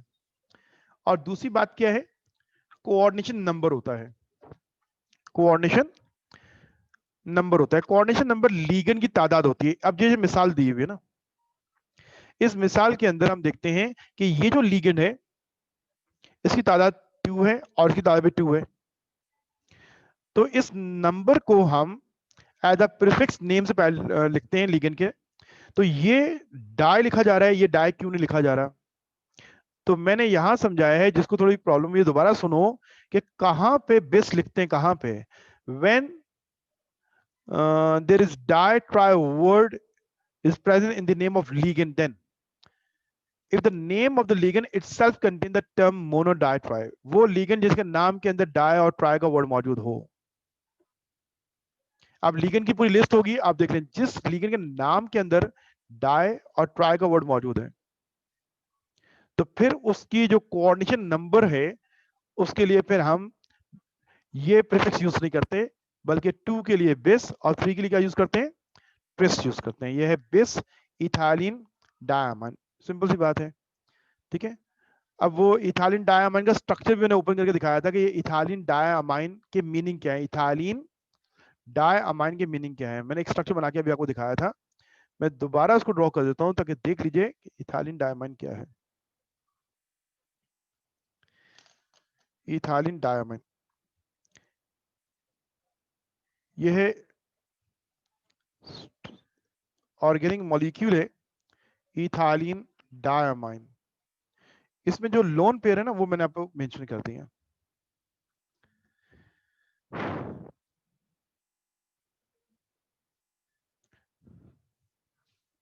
ओके, ट्रिस की एग्जांपल बेटा ये 3, अगर ईएन के साथ 3 लिखा होगा ना तो इसको ट्रिस पढ़ दोगे ना। अगर ईएन के साथ या 3 लिखा हुआ है, किसी भी ऐसा लिगेंड जिसके नाम में डाई और ट्राई मौजूद है तो उसकी तादाद अगर 3 है, 3, तो उसको ट्रिस इथाइलिन डायमाइन लिख देंगे उसको। सिंपल सी बात है, ठीक है। अब मैं कुछ एक्स्ट्रा बात करूं। असल में मसला है कि टॉपिक से ना हट जाए ना, ठीक है। एक्स्ट्रा चाहिए होता है, कहीं नीड भी होती है। असल में भी ऑर्गेनिक केमिस्ट्री हमारी रहती है, और जो पूरी समझने वाली केमिस्ट्री है उसमें रोड लर्निंग नहीं चल सकती है। समझना है, प्रैक्टिस करना है, रेगुलर रहना है, तो फिर आप बात को समझते हैं। आप जरा मेरी एक बात को जरा गौर से सुनिएगा कि मैंने आपके लिए सिर्फ आसान टॉपिक लिया जो आपके सिलेबस का था, और ये जो बेस और ट्रिस है ना, एक और आसान बात बता देता हूँ, हमारा सिलेबस बहुत आसान है। हमारा सिलेबस एक रोड लर्निंग की तरफ जा रहा होता है कि भाई ये चीजें याद कर लो, एग्जाम में आनी है। तो मैं हमेशा इसको तो कंडेम करता हूँ, भाई ऐसा तो नहीं होना चाहिए। आपके पास बेस और ट्विस्ट की मिसाल में एक ही लीगन आएगा। आप पिछले 30 साल देख लीजिए कि आपको ये टेंशन ही नहीं है। कि मैं वो ढूंढूं कौन कौन से लिगेंड्स हैं जिसके साथ मैं ये बेस और ट्विस्ट डालूंगा, वो हमेशा यही आएगा, इथाइलिन डायमाइन ही आएगा। ईएन लिखा होगा, क्या लिखा होगा, ईएन लिखा होगा या स्ट्रक्चर फॉर्म में लिखा होगा। आप पास्ट ईयर्स के जितने भी नॉमेनक्लेचर हैं डी ब्लॉक सब देख लीजिएगा। थोड़ा सा बेटा सब्र करना है क्योंकि ये ज़्यादा टॉपिक डिटेल टॉपिक है, 1:30 बजे क्लास है, उससे 10-15 मिनट हम ऊपर भी चले जाएं। हमेशा जब भी आपके पास आएगा तो ये वाला लिगेंड जो है, अगर इसकी तादाद 2 है तो ये बिस पढ़ा जाएगा इथाइलिन डायमाइन, और ये 3 है तो ट्रिस पढ़ा जाएगा। लेकिन मैं इसमें एक और बात जो आपको समझाना चाह रहा हूँ कि ये ऐसा क्यों है, इसलिए कि अगर ये वाले प्रीफिक्स यूज कर लेते हो, इससे कंपाउंड चेंज हो जाता है।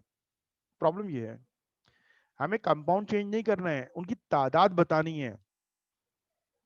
क्या बतानी है, उनकी तादाद बतानी है। देखो एक लीगेंड है, उसका नाम है मिथाइल अमाइन, ये एक लीगेंड का नाम है।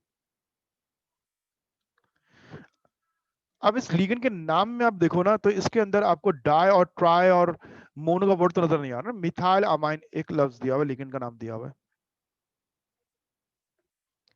अब यहाँ डाई वर्ड तो नहीं है। तो ये जो इसकी फिलॉसफी है कि बिस और ट्रिस कब यूज करते हैं,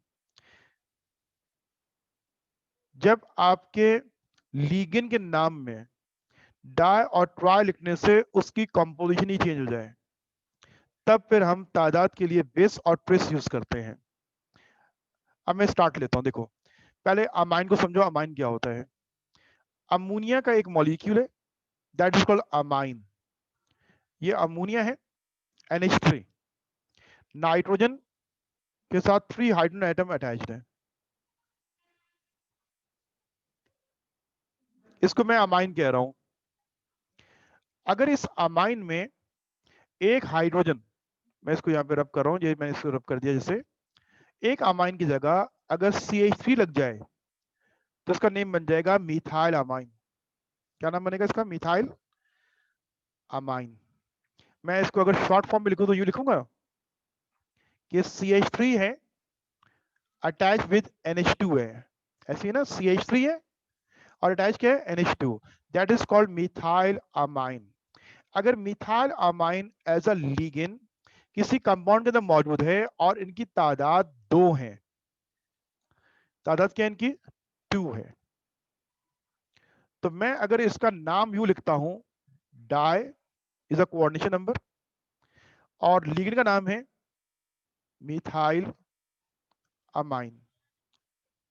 अब मैंने ये अभी नाम लिख दिया, तो ये नाम मुझे ये कभी भी नहीं बताएगा कि मिथाइल अमाइन 2 हैं, ये नहीं बताएगा कभी भी। इस नाम का ये मीनिंग ही नहीं है। जबकि आपने नाम में ये लिखा है कि मिथाइल अमाइन 2 हैं, ये मिथाइल अमाइन 2 तो नहीं है।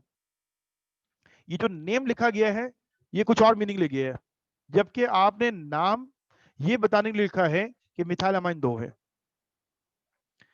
ये जो लफ्ज डाई मिथाइल अमाइन जो है, इसके मीनिंग क्या बनते हैं, आपने इस स्ट्रक्चर को देख के ये नाम दिया, इसके मीनिंग ये नहीं बनते। इसके मीनिंग ये बनते हैं अमाइन के साथ, अमाइन का मतलब क्या है, नाइट्रोजन विद 3 हाइड्रोजन।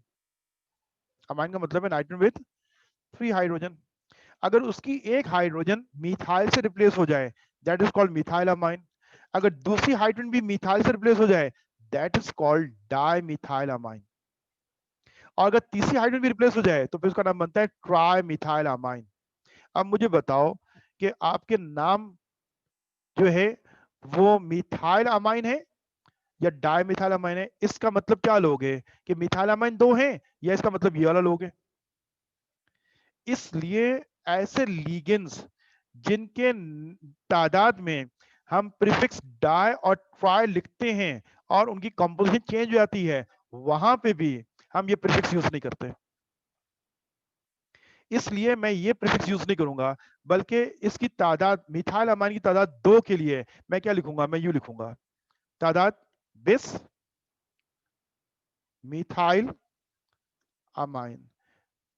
अब इससे क्लियर मैसेज आ रहा है कि 2 कौन है, मिथाइल अमाइन। और अगर मैं 2 को, कोऑर्डिनेशन नंबर 2 को अगर मैं डाई लिख देता हूं, तो उसका मतलब डाई मिथाइल अमाइन का मतलब कभी भी ये नहीं आता है कि 2 मिथाइल अमाइन है, उसका मतलब ये स्ट्रक्चर आता है। एक एक्स्ट्रा नोट है, एक एक्स्ट्रा बात है जो क्लियर समझाइए आपको कि कोऑर्डिनेशन नंबर में आईयूएफएक रूल क्या कहता है कि coordination number is the number of ligands. तो अगर 2 लिगेंड्स हैं तो डाई प्रीफिक्स यूज करोगे, 3 है तो ट्राई यूज करोगे, but if the ligand contain the word di and tri तो फिर आप कोऑर्डिनेशन नंबर 2 के लिए बेस और ट्विस्ट यूज करेंगे।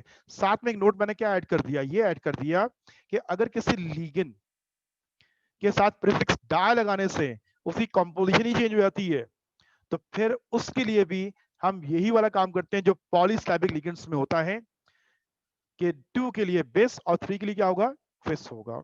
अब इसके लिए आपको परेशान होने की जरूरत नहीं है कि मैं कैसे पहचानूंगा कि कौन कौन से वो लिगेंड्स हैं।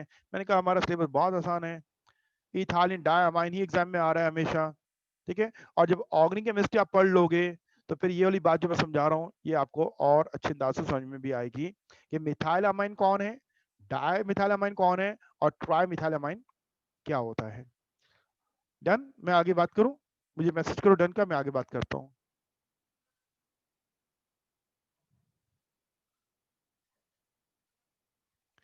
यस, रिप्लाई रिप्लाई करो, वेट कर रहा हूं मैं। और बेटा एक और बात आपको पता है ना, मैंने कहा था कि अगर ये आगे होता है बिल्कुल, बिस के बाद बिस, ट्रिस, टेट्रिक्स, पेंटिक्स, ये लफ्ज होते हैं आगे ना, आगे ये भी होते हैं। बोलिए आप कह रहे हैं, मैंने आपको बता दिया बात, ठीक है।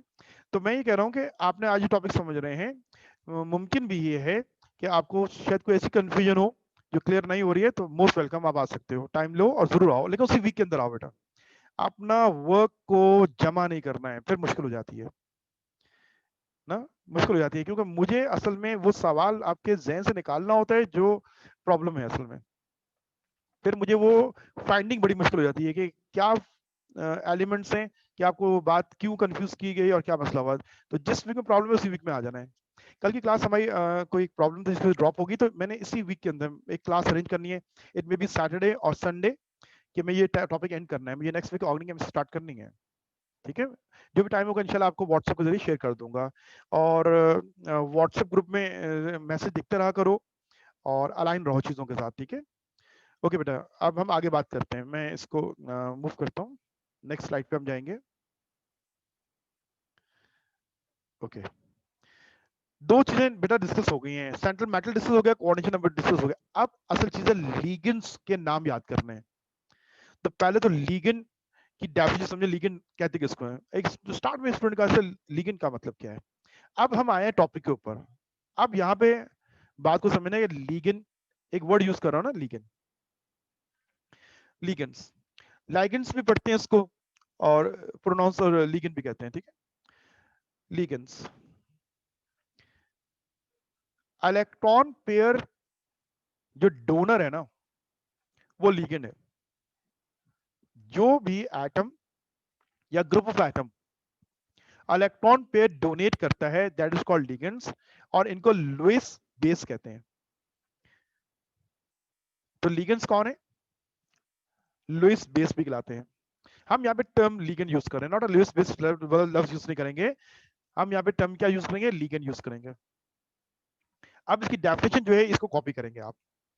क्या डेफिनेशन है, लिगेंड जो है it may be a negative ion. पहले जरा सुन लो फिर कॉपी कर लेना। लिगेंड कौन है, नेगेटिव आइन और मॉलिक्यूल। जो इलेक्ट्रॉन पे डोनर है ना वो एक नेगेटिव आयन हो सकता है, नेगेटिव आयन, और मॉलिक्यूल हो सकता है which donate an electron pair to the central metal atom is called ligand। Central metal तो समझ लिया, सेंट्रल मेटल के साथ अटैच होने वाले जो ग्रुप्स हैं उनको लिगेंड्स कहते हैं। वो एक नेगेटिव आयन भी हो सकता है, मॉलिक्यूल भी हो सकता है। और उसका काम क्या है, कॉम्प्लेक्स की फॉर्मेशन में इसका रोल क्या है, इलेक्ट्रॉन पेयर डोनेट करना। और मेटल का रोल क्या है, इलेक्ट्रॉन पेयर एक्सेप्ट करना।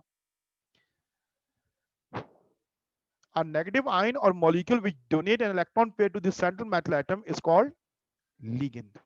अब डेफिनेशन कॉपी कर लें।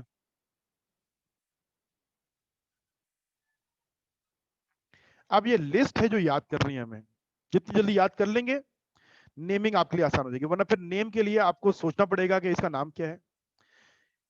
एक लिस्ट है जो हमें याद करनी है। तो ये लिस्ट बनाएंगे कैसे? हम लिगेंड्स को क्लासिफाई करते हैं फर्स्ट चार्ज बेस पे। नेगेटिव आयन का मतलब है ion carry a negative charge, molecule mean charge zero, molecule का चार्ज जीरो होता है।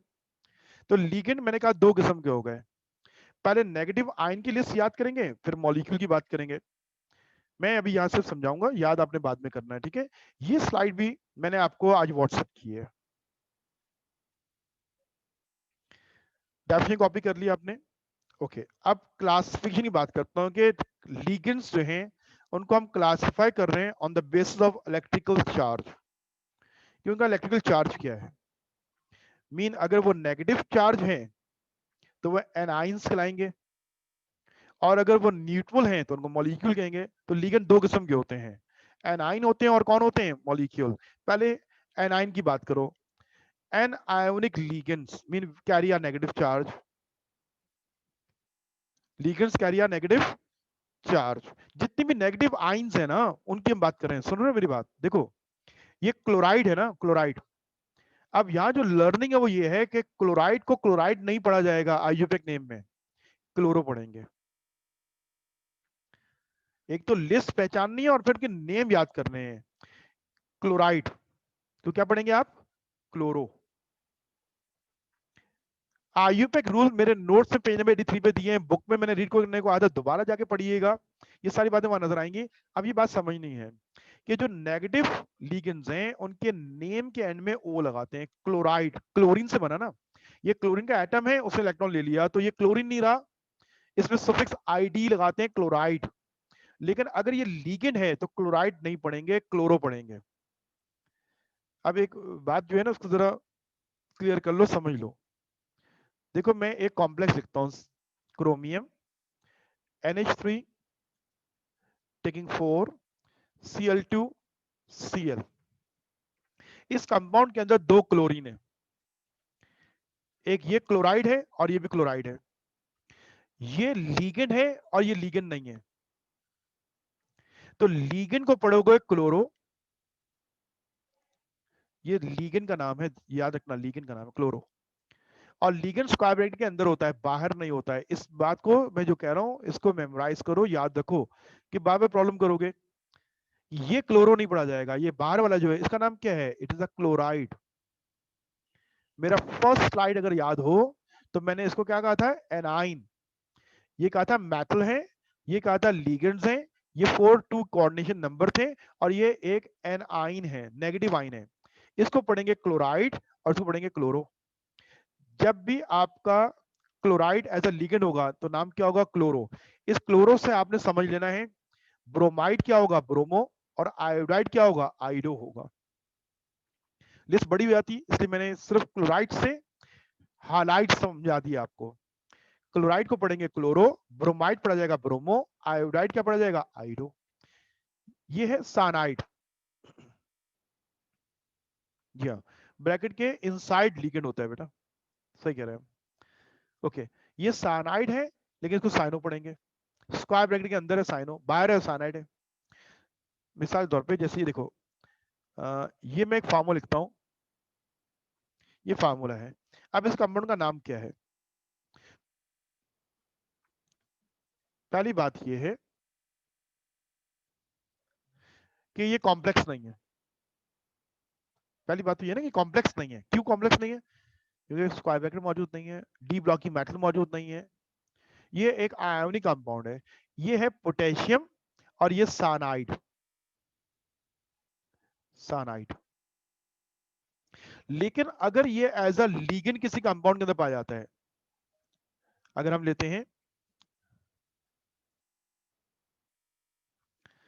ना, किसी कंपाउंड के अंदर एज अ लिगेंड पाया जाता है, तो फिर इसको मैं पढ़ूंगा साइनो। ये कोऑर्डिनेशन में क्या है? टेट्रा साइनो पढ़ा जाएगा। तो ये आईडी के साथ हमने सुफिक्स क्या लगा दिया? ओ लगा दिया। तो ये लिस्ट याद करनी है। ये लिगेंड्स हैं जो हमें वहां पे जिनको हमें इस्तेमाल करना है। ये नाम याद करने, क्लोरो, साइनो। आप जानते हो OH आयन, जानते हैं OH आयन बेस में होता है OH ion, hydroxyl ion, hydroxide. अगर ये ब्रैकेट के अंदर एज अ लीगेंड मौजूद है, इसका नाम क्या पड़ा जाएगा? हाइड्रोक्सो, अमाइडो, नाइट्रो, नाइट्रेटो, कार्बोनेटो, एसीटेटो, एसीटेट का याद है, ऑक्सिलेटो, थायोसाइनेटो।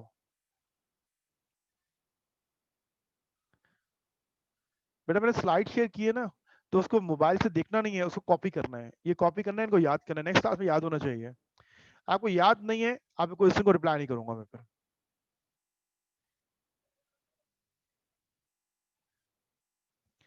लिगेंड को मॉलिक्यूलर फॉर्म में क्यों लिखते हैं? कॉम्प्लेक्स के अंदर मॉलिक्यूलर फॉर्म में क्यों लिखते हैं लिगेंड्स को? लिगेंड खुद ही मॉलिक्यूल होगा तो लिखेंगे, मॉलिक्यूलर फॉर्म में तो नहीं लिखते हैं। मॉलिक्यूलर फॉर्म से मतलब क्या होगा आपकी बात का? बोलिए, सवाल को दोबारा रिपीट करो, क्या कह रहे हो?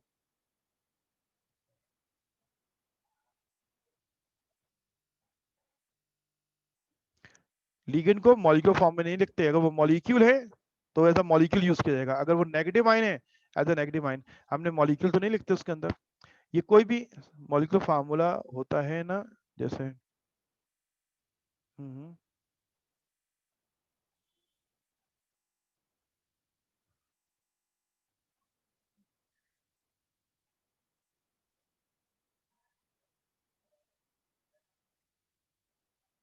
नहीं, मुझे आपकी बात क्लियर नहीं हो रही अभी तक।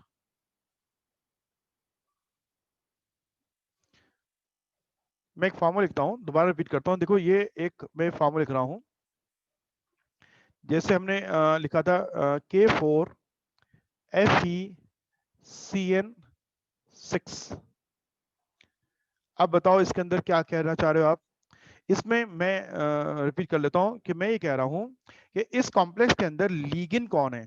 स्क्वायर ब्रैकेट के अंदर दिखोगे कि उसके अंदर लीगेंड्स होते हैं। आयरन, ये फेरेट जो है, आयरन जो है, ये डी ब्लॉकिंग मेटल, ये सेंट्रल मेटल है। और लीगेंड की तादाद कितनी? 6। इसको हेक्सा पढ़ेंगे हम, हेक्सा। हाँ, यस। सीएन जो है ना, सीएन, सीएन ये मॉलिक्यूल नहीं है, ये सीएन एक, इस सीएन को इस लिस्ट से याद करना है कि सीएन आपको लिस्ट में नजर आ रहा है कहीं पे? यस, ये रहा सीएन।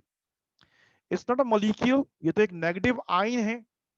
अब जरा देखो ना, NaCl के अंदर, NaCl के अंदर हम चार्ज नहीं डालते हैं, अंडरस्टूड होता है ये पॉजिटिव आयन है और ये कौन है? नेगेटिव आयन है। इसी तरह इस फार्मूले में अंडरस्टूड है कि ये नेगेटिव आयन है, नेगेटिव आयन है। हम चार्ज क्यों नहीं डालते? क्योंकि होल पूरे कंपाउंड में चार्ज 0 है।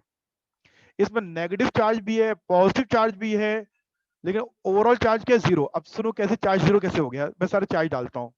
साइनाइड पे चार्ज क्या है? -1, -1। फेरस पे चार्ज क्या है? 2 पॉजिटिव। पोटेशियम पे चार्ज क्या है? +1। अब जरा चेक करो, ओवरऑल चार्ज 0 हो गया। ओवरऑल चार्ज 0 देखो कैसे हो गया। ये पोटेशियम पे +1 है, लेकिन पोटेशियम कितने? 4 है ना, 4 मल्टीप्लाई बाय 1, आंसर क्या आएगा? +4 आएगा।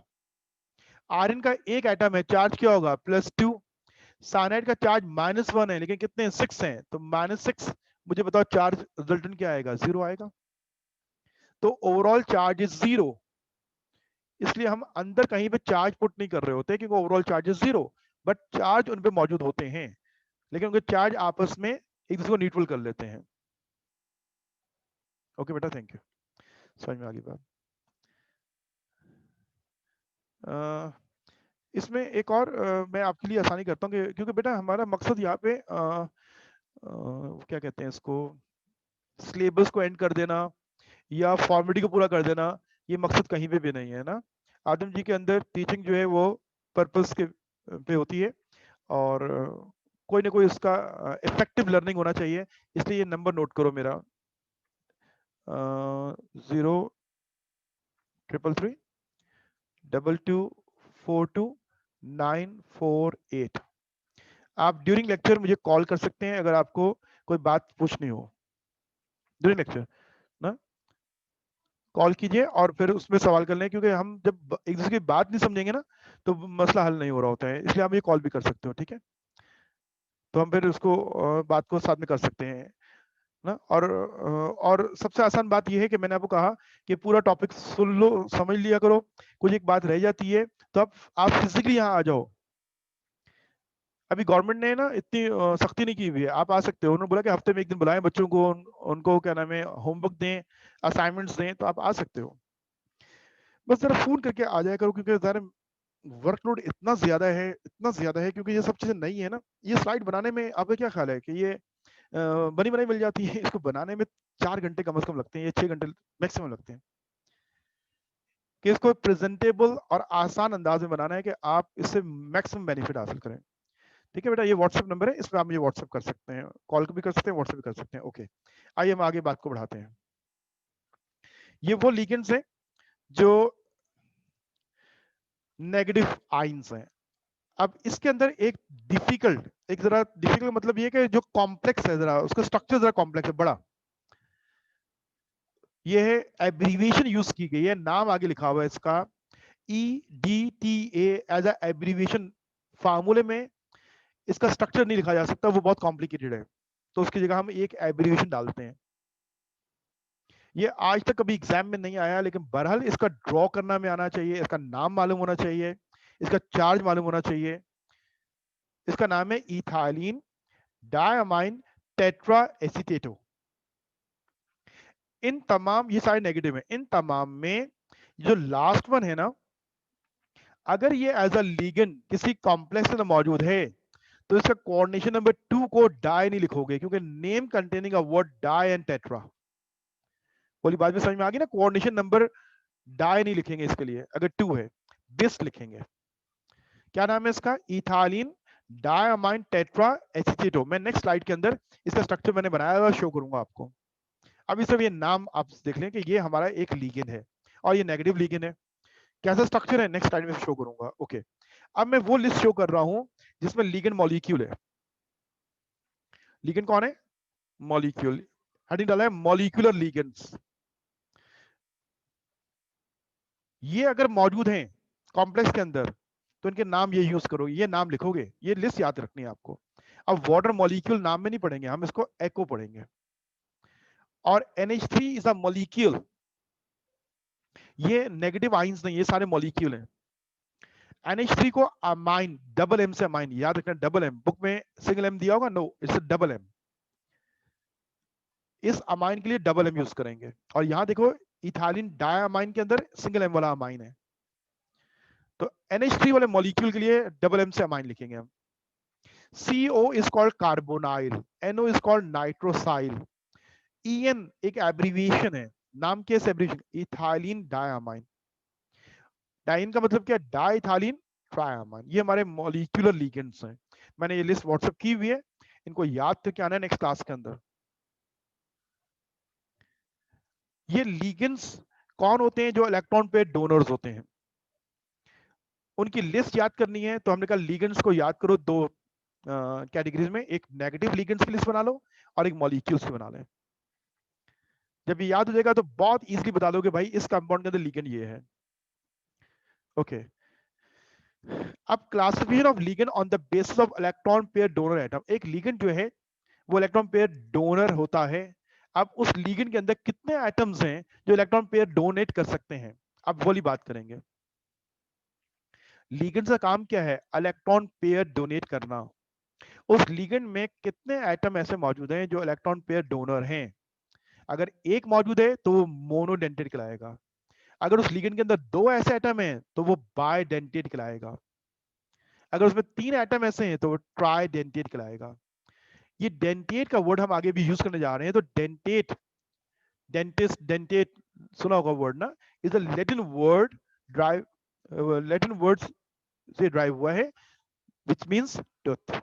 एक दांत, दो दांत, 3 दांत वाला मतलब ना, इलेक्ट्रॉन पेयर मतलब इसका। लेकिन वर्ड डेंटेट के मायने तो टूथ के होते हैं। ओके, इलेक्ट्रॉन पेयर कितने मौजूद है उसके अंदर? देखो, मोनोडेंटेड लिगेंड्स, वो लिगेंड्स जो सिर्फ एक ही इलेक्ट्रॉन पेयर डोनेट करते हैं, monodentate ligands. Ligands having one donor atom, copy करने से copy, ligands having one donor atom are called monodentate ligands। कभी कभी तो हम पढ़ते हैं यार, थोड़ा सा सब्र करना है, क्लास हो सकता है आधा घंटा और आगे बढ़ जाए। ठीक है, ligands having one donor atom are called monodentate ligands। वो ligand जब वो लिंक करेंगे तो उनके पास एक ही इलेक्ट्रॉन पेयर डोनर एटम होगा। लिस्ट क्या है देखो कौन कौन से, एक मिसाल ले रहे हैं हम। क्लोरो, ये नाम पहले याद करना था ना, क्लोरो, नेक्स्ट कौन है साइनो, नेक्स्ट कौन है हाइड्रोक्सो, उसके बाद कौन है एको, फिर कौन है अमाइन। ये जब भी लिंक करेंगे तो ये इलेक्ट्रॉन पेयर एक ही दे सकते हैं, इनमें इलेक्ट्रॉन पेयर दोनों एटम सिंगल है, that's what they called monodentate ligands. अगर एक से जायद जो है ना, उन सबको हम ले लेते हैं पॉलीडेंटेड के अंदर। उन सबको हमने क्या ले लिया, सेकंड टाइप पॉलीडेंटेड, 2 हो 3 हो 4 हो 5 हो 6 हो, all are called polydentate ligands. Ligands having 2 or more than 2 donor atoms are called polydentate ligands.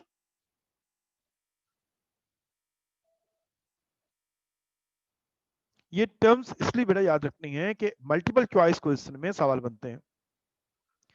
Dented की मीनिंग क्या है, मोनोडेंटेड लिगेंड्स कौन सा है, पॉलीडेंटेड का मतलब, पॉलीडेंटेड में मैं 3 मिसाल दूंगा। अगर 2 डोनर एटम है, अभी मैं ड्रॉ भी किया है इसको, हमने 2-3 दफा डिस्कस किया है, ये वाला स्ट्रक्चर याद है आप लोगों को, मैंने ड्रॉ किया था, क्या नाम है इसका, इथाइलिन डायमाइन। और वो दोनों एटम नाइट्रोजन के हैं, उनके ऊपर हमने इलेक्ट्रॉन भी मेंशन कर दिए हैं। ओके, ये कौन है, it's a bidentate ligands. Why it's called bidentate, क्योंकि इसके पास दोनों एटम 2 हैं। अगर 3 हो तो वो ट्राइडेंटेड होगा। ये देख लो, ये स्ट्रक्चर मैंने ड्रॉ किया, वो अब स्ट्रक्चर जो है वही देखो, उसके अंदर एक अमाइन बढ़ गया है और साथ में एक इथाइल बढ़ गया है, तो क्या नाम हो जाएगा, 2 इथाइल है तो डाइथाइल ट्राइअमाइन इज अ ट्राइडेंटेड। इस स्ट्रक्चर को देख लो, ये ट्राइडेंटेड लिगेंड है। अब वो EDTA जो लिखा था ना, अब उसका स्ट्रक्चर देखोगे आप, ये स्ट्रक्चर है थोड़ा कॉम्प्लिकेटेड है, इसलिए फार्मूले में स्ट्रक्चर नहीं लिखा होगा, एब्रीविएशन यूज करेंगे हम, EDTA। EDTA का ये स्ट्रक्चर है, इसका नेम क्या है मैं पढ़ देता हूं। इसका नेम यूं पढ़ते हैं, ये इथाइलिन का यूनिट है, इथाइलिन CH2 यहां भी नजर आ रहा है, इथाइलिन, इथाइलिन डायअमाइन 2 अमाइन, और एसिटेट कितने 4 हैं। तो क्या नाम है इस E का मतलब क्या है, ethylene di, D for diamine, T for tetra, A for acetate, ethylene diamine tetra acetate. अब इसके अंदर इलेक्ट्रॉन पे दोनों एटम कहां कहां है वो देख लीजिए, बोथ नाइट्रोजन्स, ये दोनों लोन पे रखती हैं, और ये ऑक्सीजन का जो एंड है इसके पास लोन पेयर है, कितने इसके पास इलेक्ट्रॉन पे दोनों एटम कितने हैं, 1 2 3 4 5 6। ये पॉलीडेंटेड लिगेंड में कौन सा है, hexadentate, it is hexadentate ligand, hexadentate ligand. Okay, आगे हम बात करते हैं, एक टर्म यूज करेंगे कीलेट्स, एक ग्रीक वर्ड है कीलेट्स का मतलब, इस वर्ड की मीनिंग क्या है, ये स्ट्रक्चर वाइज जो है ना क्रैप्स क्लॉ लगता है, इसलिए हम इसको कीलेट्स कहते हैं।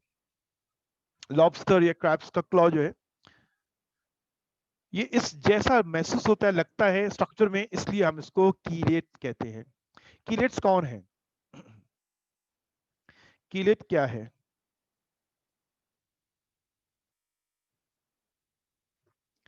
अच्छा राफे देख लो क्या देखना था इसमें, इस लिख लेंगे, जब हो जाए बेटा डन कह देना मुझे ना।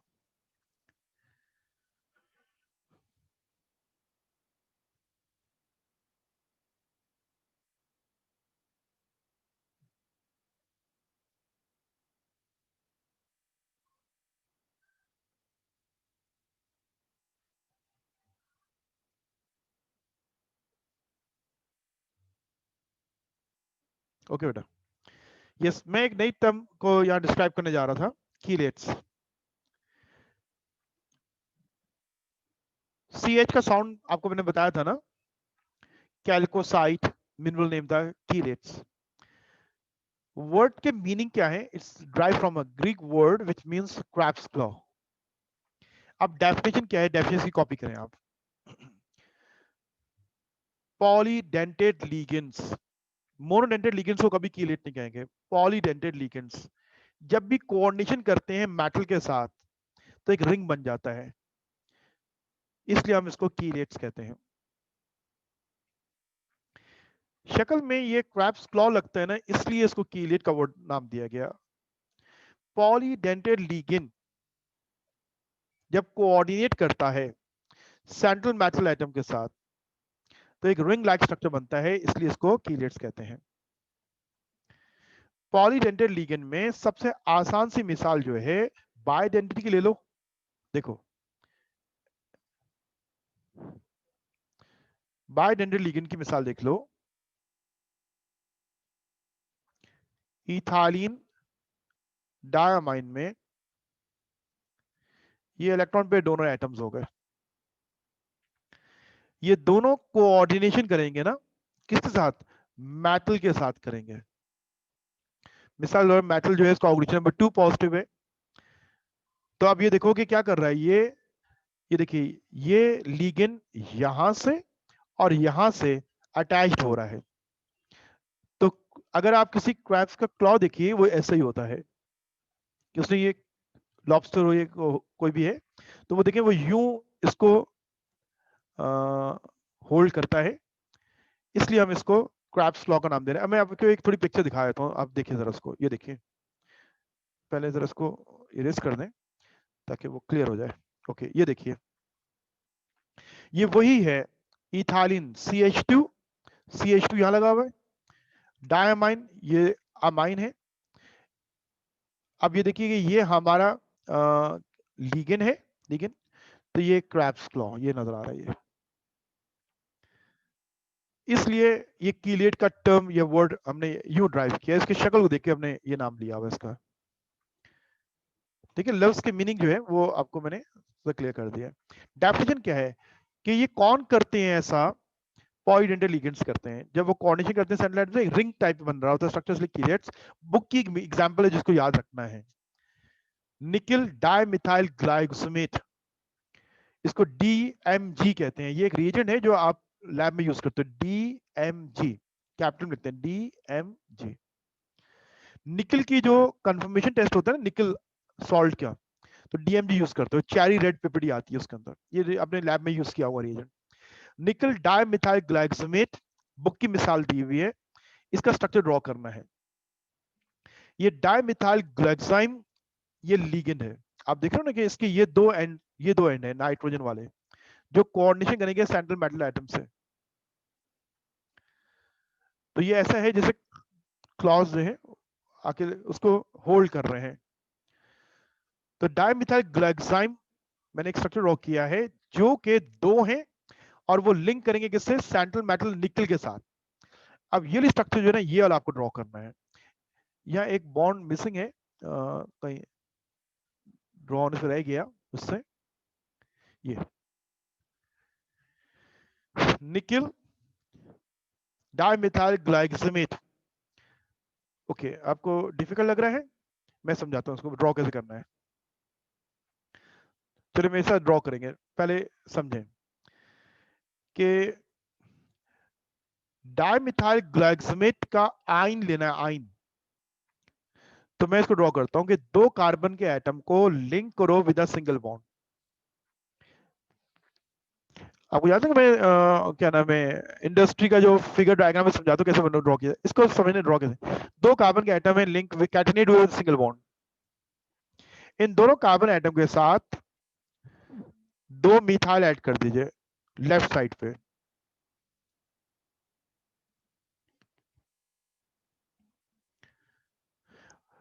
लेफ्ट पे दोनों में मिथाइल और राइट के दोनों पे क्या हो जाएगा? डबल बॉन्ड के साथ नाइट्रोजन।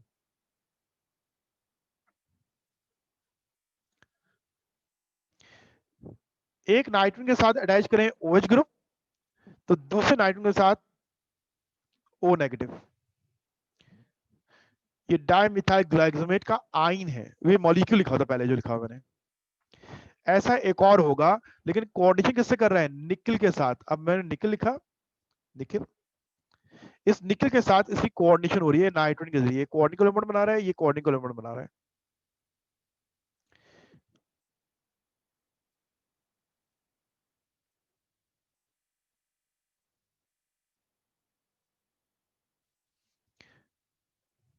वो जो गिवन स्ट्रक्चर है ना बेटा, उसको मैं समझा रहा हूँ कि वो कैसे ड्रॉ हुआ है। आप लेफ्ट में ड्रॉ करें, आप ऊपर ड्रॉ कर दें, एक ही बात है।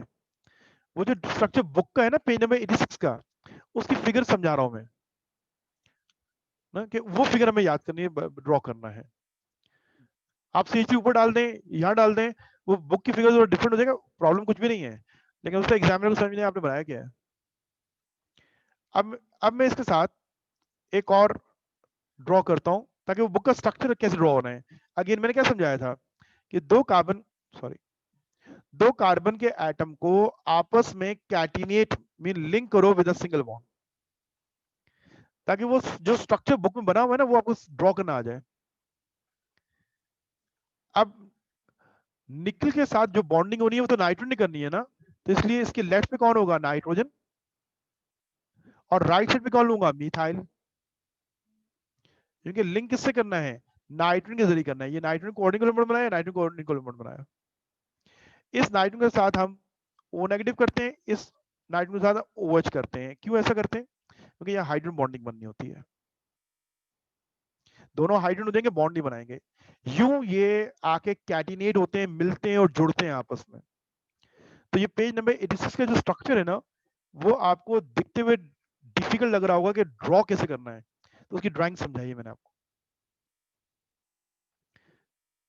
ठीक है, ड्राइंग समझाइए। स्टार्ट कहां से करना है, दो कार्बन के एटम है, दोनों के साथ मिथाइल भी है, नाइट्रोजन भी है। नाइट्रोजन उस एंड पे रखनी है जहां से कोऑर्डिनेशन होना है। इस वाले लिगेंड में नाइट्रोजन मैंने क्या रखी है, लेफ्ट पे, और इस वाले लिगेंड में नाइट्रोजन क्या रखी है मैंने, राइट साइड पे, क्योंकि यहाँ बॉन्डिंग होनी है और यहाँ से बॉन्डिंग होनी है ना असल में। ये तो मैंने ड्रॉ करना समझाया आपको। अब वो जो स्ट्रक्चर दिया हुआ है बुक के अंदर, पेज नंबर 86 पे, वो ये स्ट्रक्चर दिया हुआ है। यहाँ पे एक बॉन्ड मिस हुआ हुआ है, इस बॉन्ड को मैं ड्रॉ कर दिया, ये बॉन्ड मिस हुआ हुआ है।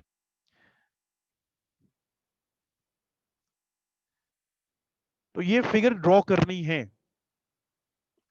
पेज नंबर बुक का 86 जो है, वहां ये गिवन है। टाइम असल में हमारा और लग रहा है, इसलिए मैं कहूंगा कि बुक से इसको ड्रॉ कर दोगे। तो मैंने समझा दिया आपको ड्रॉ कैसे करना है। स्टार्ट कैसे करना है, इन दो कार्बन से,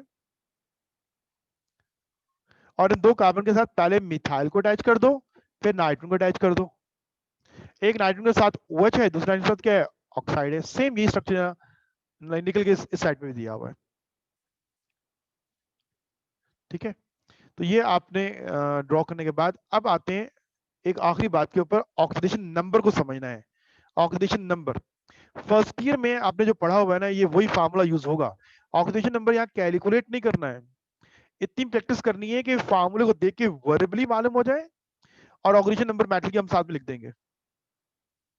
ऑक्सीडेशन नंबर निकालने का फार्मूला हम ये यूज करेंगे। इस फार्मूले में जो टर्म यूज हो रही है समझ में आ रही कौन सी है, एम क्या चीज है, सेंट्रल मेटल, डी ब्लॉक की मेटल है, एल कौन है, लीगेंड्स, एक नहीं एक से ज्यादा भी होंगे सारे लीगेंड्स, और R is a remaining charge. Remaining charge, complex का रिमेनिंग चार्ज क्या होता है। अब मिसाल देखो, ये एक मैंने फार्मूला लिखा हुआ है। इस फार्मूले में जो रिमेनिंग चार्ज है वो 0 क्यों लिया जा रहा है, क्योंकि इट्स अ मॉलिक्यूल। मैंने आपको स्टार्ट में बताया है कि कंपाउंड तीन किस्म के होते हैं, मॉलिक्यूल होता है, कैटाइन होता है, एनाइन होता है, complex. Here complex the molecule, क्या पहचान क्या है, क्योंकि साथ कैटाइन और एनाइन नहीं है, होल कंपाउंड न स्क्वायर ब्रैकेट। तो ये कॉम्प्लेक्स जो है मॉलिक्यूल है, ये एक न्यूट्रल मॉलिक्यूल है, इसका चार्ज रिमेनिंग 0 है।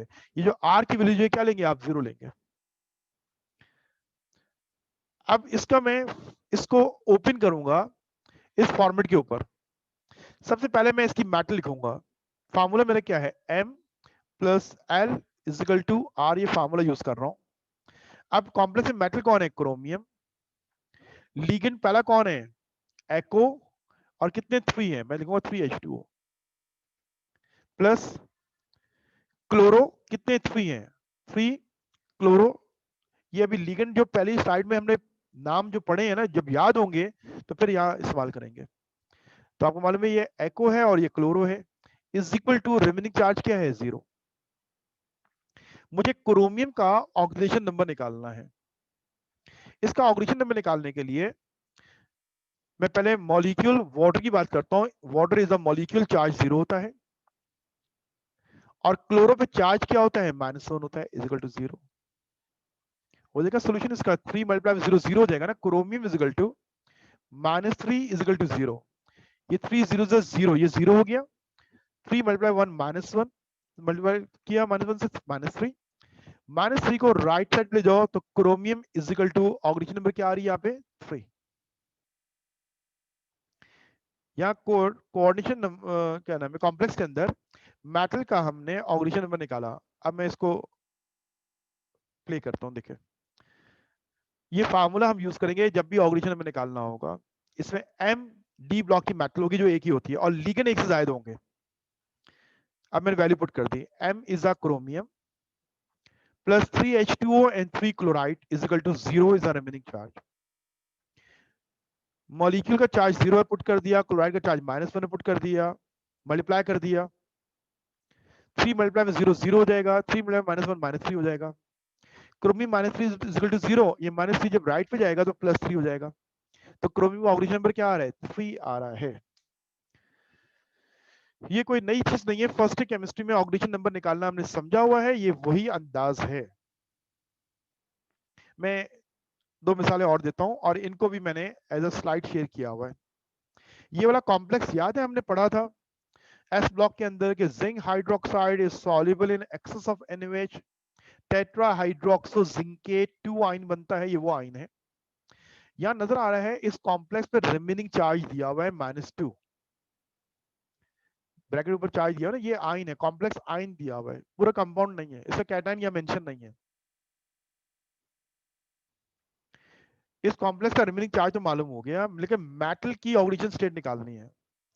फार्मूला ऑफ ऑक्सीडेशन नंबर निकालना ये है, M + L = R। M कौन है, जिंक। L कौन है, OH आइंस, कितने 4, और remaining charge of the complex is -2, मैंने वैल्यू पुट कर दी। Zinc + 4 OH ions is equal to -2। OH आइन का चार्ज -1 है, मल्टीप्लाई बाय 4 करेंगे। OH आइन का चार्ज वैल्यू क्या है, -1 है।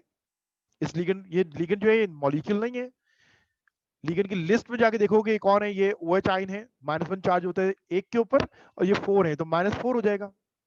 जिंक -4 इज इक्वल टू -2, -4 को राइट साइड पे ले जाओ तो +4 हो जाएगा। -2 + 4 आंसर क्या आएगा, 2। तो इस जिंक का ऑक्सीडेशन नंबर 2 आ रहा है।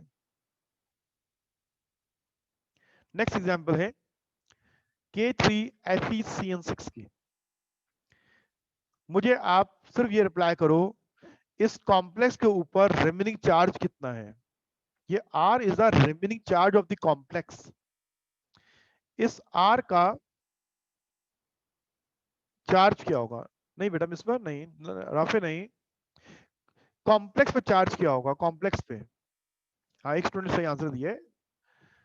जो भी आंसर आ रहा है आपके जहन में आप मुझे बताएं, ताकि मुझे पता हो कि आपको नहीं आया, मैं समझाता हूँ कि चार्ज कैसे निकालेंगे। देखो बेटा ये चार्ज जो है ना, ओके ओके, नहीं बेटा आप सब बात सुने, पहले मेरी बात सुनेंगे फिर आंसर करेंगे। अनस ये सारे सब बात सुन ले, ठीक है, कुछ लोग सही आंसर भी कर रहे हैं, ओके गुड। देखो जिनको प्रॉब्लम हुआ या जिनसे मिस्टेक हुई उधर सुन ले बात को। इस कॉम्प्लेक्स में, इस कंपाउंड में, complex is not a molecule, क्योंकि उसके साथ कैटाइन है, ये कैटाइन है, और ये एनाइन है। इस कैटाइन पोटेशियम का ऑक्सीडेशन नंबर फिक्स है +1, क्योंकि पोटेशियम एस ब्लॉक एलिमेंट है ना। एस ब्लॉक एलिमेंट के बारे में क्या पढ़ा है, they possess fix oxidation state. Oxidation number जो फर्स्ट में निकालते थे तो ग्रुप 1 के एलिमेंट का ऑक्सीडेशन नंबर हमेशा 1 होता है, तो पोटेशियम का चार्ज +1 तो है, और एटम कितने पोटेशियम के, 3, तो टोटल चार्ज कितना हो गया, +3। इसलिए इस कॉम्प्लेक्स का चार्ज क्या होगा, -3 होगा। तो इस कैटाइन से मैंने कॉम्प्लेक्स का रिमेनिंग चार्ज मालूम कर लिया। ये 3 एटम्स है, मल्टीप्लाई बाय 1 +3 चार्ज टोटल बन रहा है, तो कॉम्प्लेक्स का चार्ज -3 होगा, इसलिए वो बैलेंस कैंसिल, 0 चार्ज टोटल बन रहा है। इसलिए इस कॉम्प्लेक्स का रिमेनिंग चार्ज क्या है, 3। सबने समझ लिया इस बात को, समझ लिया होगा इसको। ओके, हमें इस मेटल की ऑक्सीजन स्टेट निकालनी है, मेटल की।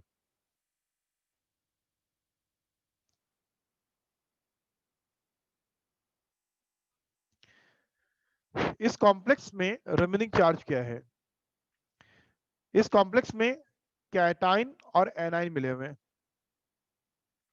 हमें ये मालूम होना चाहिए कि कॉम्प्लेक्स जो है वो बना कैसे हुआ है, होल कंपाउंड नहीं है।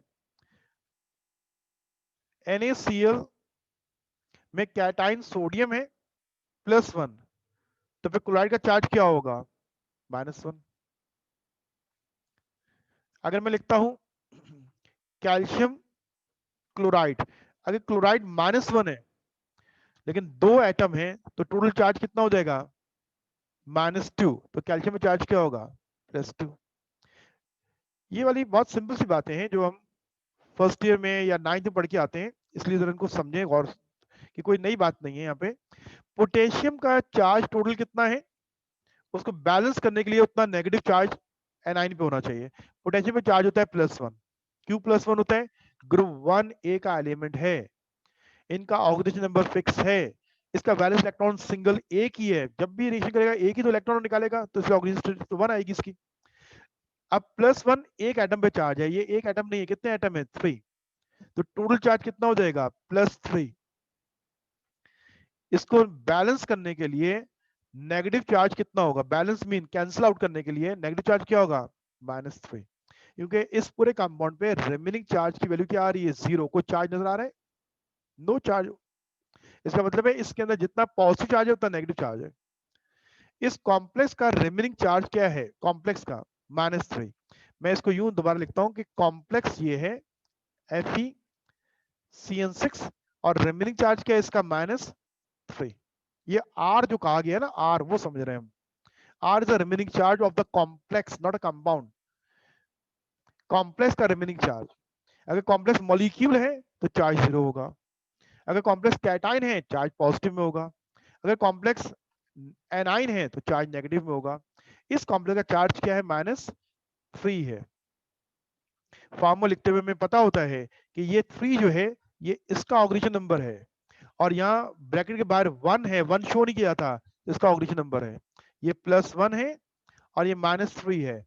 हम यू फॉर्मूला लिखते हुए इनको क्रॉस मल्टीप्लाई करके लिखते हैं नंबर्स को। ओके, ये हमारा कॉम्प्लेक्स जो है, इसमें मुझे मेटल की ऑक्सीजन स्टेट निकालनी है। तो फार्मूला क्या है? फार्मूला मैंने बताया M + L = R। ये R is the remaining charge of the complex. Metal कौन सी इसमें? Rn। लीगेंड्स कितने हैं? 6। कौन है? साइनो = -3। Rn 6। साइनाइड क्या है? -1 चार्ज। एक साइनाइड -1 है और ये 6 है, तो क्या होगा? Rn -6 = -3। Rn ये -6 राइट पे जाके क्या हो जाएगा? +6। आंसर क्या आ रहा है? 3। यू हमने कैलकुलेट किया कि इसका ऑक्सीजन नंबर क्या है। मैं दोबारा प्ले कर देता हूं इसको। ये मैंने आपको शो किया था कि फार्मूला हम यूज करते हैं। M कौन है? स्क्वायर ब्रैकेट के अंदर की मेटल, अंदर की मेटल। ये potassium is not a D block metal, ये सेंट्रल आइटम नहीं है पोटेशियम। याद रखो, स्क्वायर ब्रैकेट के अंदर कॉम्प्लेक्स होता है। आयरन मेटल है, लीगन साइनो है, तादाद कितनी है उनकी? 6। और रिमेनिंग चार्ज नजर नहीं आ रहा आपको, आपको यहाँ पे खुद कैलकुलेट करना होगा कैटाइन के जरिए। क्या आ रहा है? -3 आ रहा है। अब वैल्यू पुट कर दी मैंने। Cyanide is a negative ligand, -1 है। 6 है तो टोटल चार्ज कितना हो जाएगा? ये -6 हो जाएगा। -6 को राइट पे ले गया तो +6 हो गया। आंसर क्या आ रहा है? 3। तो इस आयरन का ऑक्सीडेशन नंबर 3 जो रोमन में लिखा जाएगा विद इन ब्रैकेट्स। तो इसका जब नाम लिखा जाएगा तो मेटल का नाम क्या लिखा जाता है? मैंने अभी पहले समझाया कि ये फेरेट पढ़ा जाएगा because complex is anion. Ferrate के साथ ऑक्सीजन स्टेट उसकी लिखी जाएगी रोमन में 3। ये जिंकेट है, ऑक्सीजन नंबर क्या लिखेंगे इसमें? 2 लिखेंगे। मैंने ये स्लाइड भी आपको व्हाट्सएप की है। अब आपको होमवर्क ये है पहले पूरी बात को समझना है, भागने की जरूरत नहीं है, जैसे क्लास में फौरन बैक रिपीट दे, ऐसा नहीं करना है। सुने बात, ये मैं इसको ड्रॉप करके आगे चलूंगा। ये पेज नंबर 83 बुक का है, बुक का, सॉरी सॉरी, आपके नोट्स का पेज नंबर 83 है। एक्स्ट्रा मतलब एज अ असाइनमेंट मैंने आपको ये सारे स्ट्रक्चर दिए हुए हैं। कॉम्प्लेक्स 3 किस्म के होते हैं। ये पहली फर्स्ट टाइप जो है, इनमें तमाम मेटल के ऑक्सीडेशन स्टेट आपको फाइंड आउट करके आनी है नेक्स्ट टास्क के अंदर। जो डिफिकल्ट होगा तो मुझे बताओगे, मैं स्टार्ट में पहले वो समझा दूंगा। इन तमाम में रिमेनिंग चार्ज की बात कर रहा हूं, इन तमाम में ये जो 5 हैं, R is 0। Why R is 0? Because coordination sphere is a neutral molecule। ये मॉलिक्यूल है सारे, क्योंकि इनके स्टार्ट में कोई कैटाइन नहीं है, एंड में कोई एनाइन नहीं है। पहचान के लिए इन तीनों स्ट्रक्चर में डिफरेंस खुद देखिएगा, खुद अंदाजा हो जाएगा आपको कि कॉम्प्लेक्स मॉलिक्यूल है, कॉम्प्लेक्स कैटाइन है या कॉम्प्लेक्स एनाइन है। मॉलिक्यूल, ये सब मॉलिक्यूल है, इनका चार्ज क्या है? 0। Remaining charge is 0। इसमें से 5 में से जो डिफिकल्ट है, मोस्ट डिफिकल्ट, मुझे बताओ कौन सा सॉल्व कर दूं? आई नो 4, आप बताएं कौन सा करो।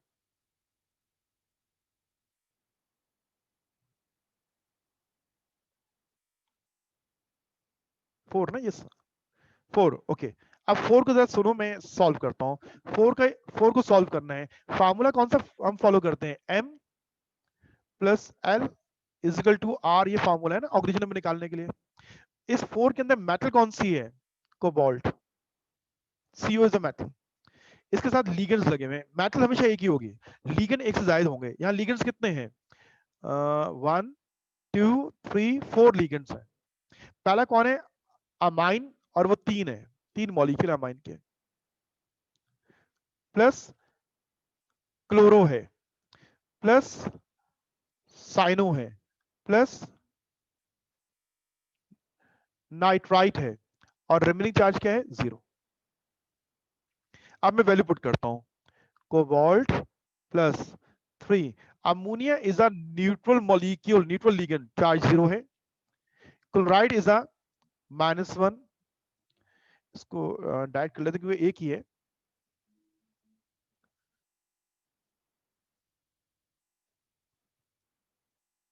क्लोराइड को देखो और मुझे बताओ, क्लोराइड -1 है तो -1 हो जाएगा। साइनो एक ही है, -1 है। नाइट्रो एक ही है, -1 है, इजिकल टू क्या हो जाएगा? 0। ये 3 -1 को ऐड करो तो -3 हो जाएगा ना, तो कोबाल्ट -3 इजिकल टू 0। ये -3 को राइट साइड पे शिफ्ट कर दें तो वहां जाके प्लस हो जाएगा। तो कोबाल्ट का ऑक्सीजन नंबर क्या आ रहा है? 3। तो इसको मैं रोमन में लिखूंगा ऐसा। तो मैंने इसको कैलकुलेट करके समझा दिया कि इसका ऑक्सीडेशन नंबर क्या आ रहा है। इनमें जो लीगेंड्स हैं उनके चार्ज हैं या 0 है, मॉलिक्यूल हैं, तो ये लिस्ट में से आप देखेंगे तो आपको याद होंगे। ओके,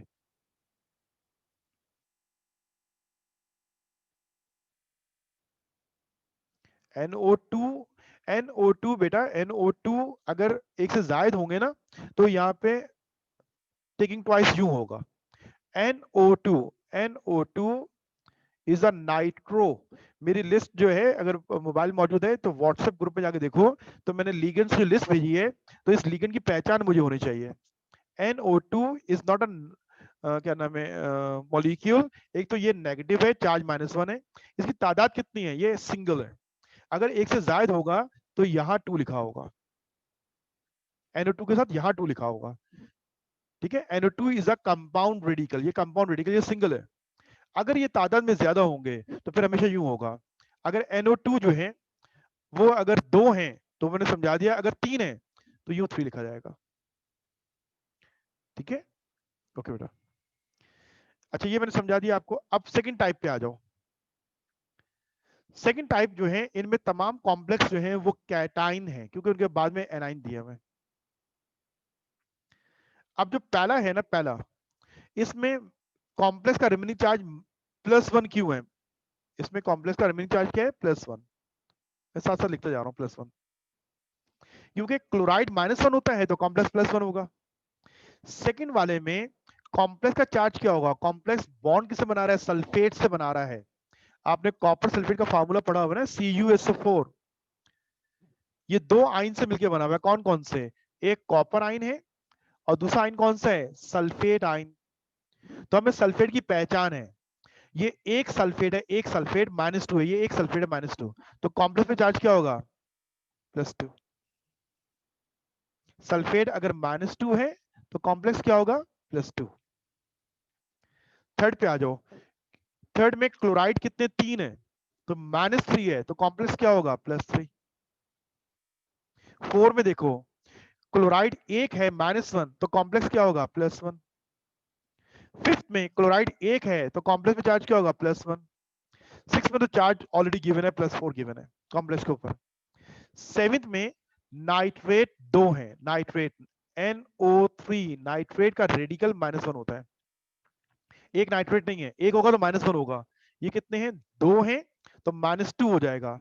जब नाइट्रेट -2 है तो कॉम्प्लेक्स में चार्ज क्या होगा? +2 होगा। ब्रोमीन -1 होता है, 2 ब्रोमीन -2 हो जाएगा, तो कॉम्प्लेक्स में चार्ज क्या होगा? +2। अगेन नाइट्रेट 2 हैं, एक -1 होता है, 2 -2 होंगे, तो कॉम्प्लेक्स का चार्ज क्या होगा? +2। Remaining charge of the complex, ये रिमेनिंग चार्ज आर की वैल्यू बता रहा हूँ सबकी। 10th में नाइट्रेट -1 है, 2 है, तो ये -2 होने की वजह से कॉम्प्लेक्स में चार्ज टोटल कितना हो जाएगा? रिमेनिंग +2 होना चाहिए।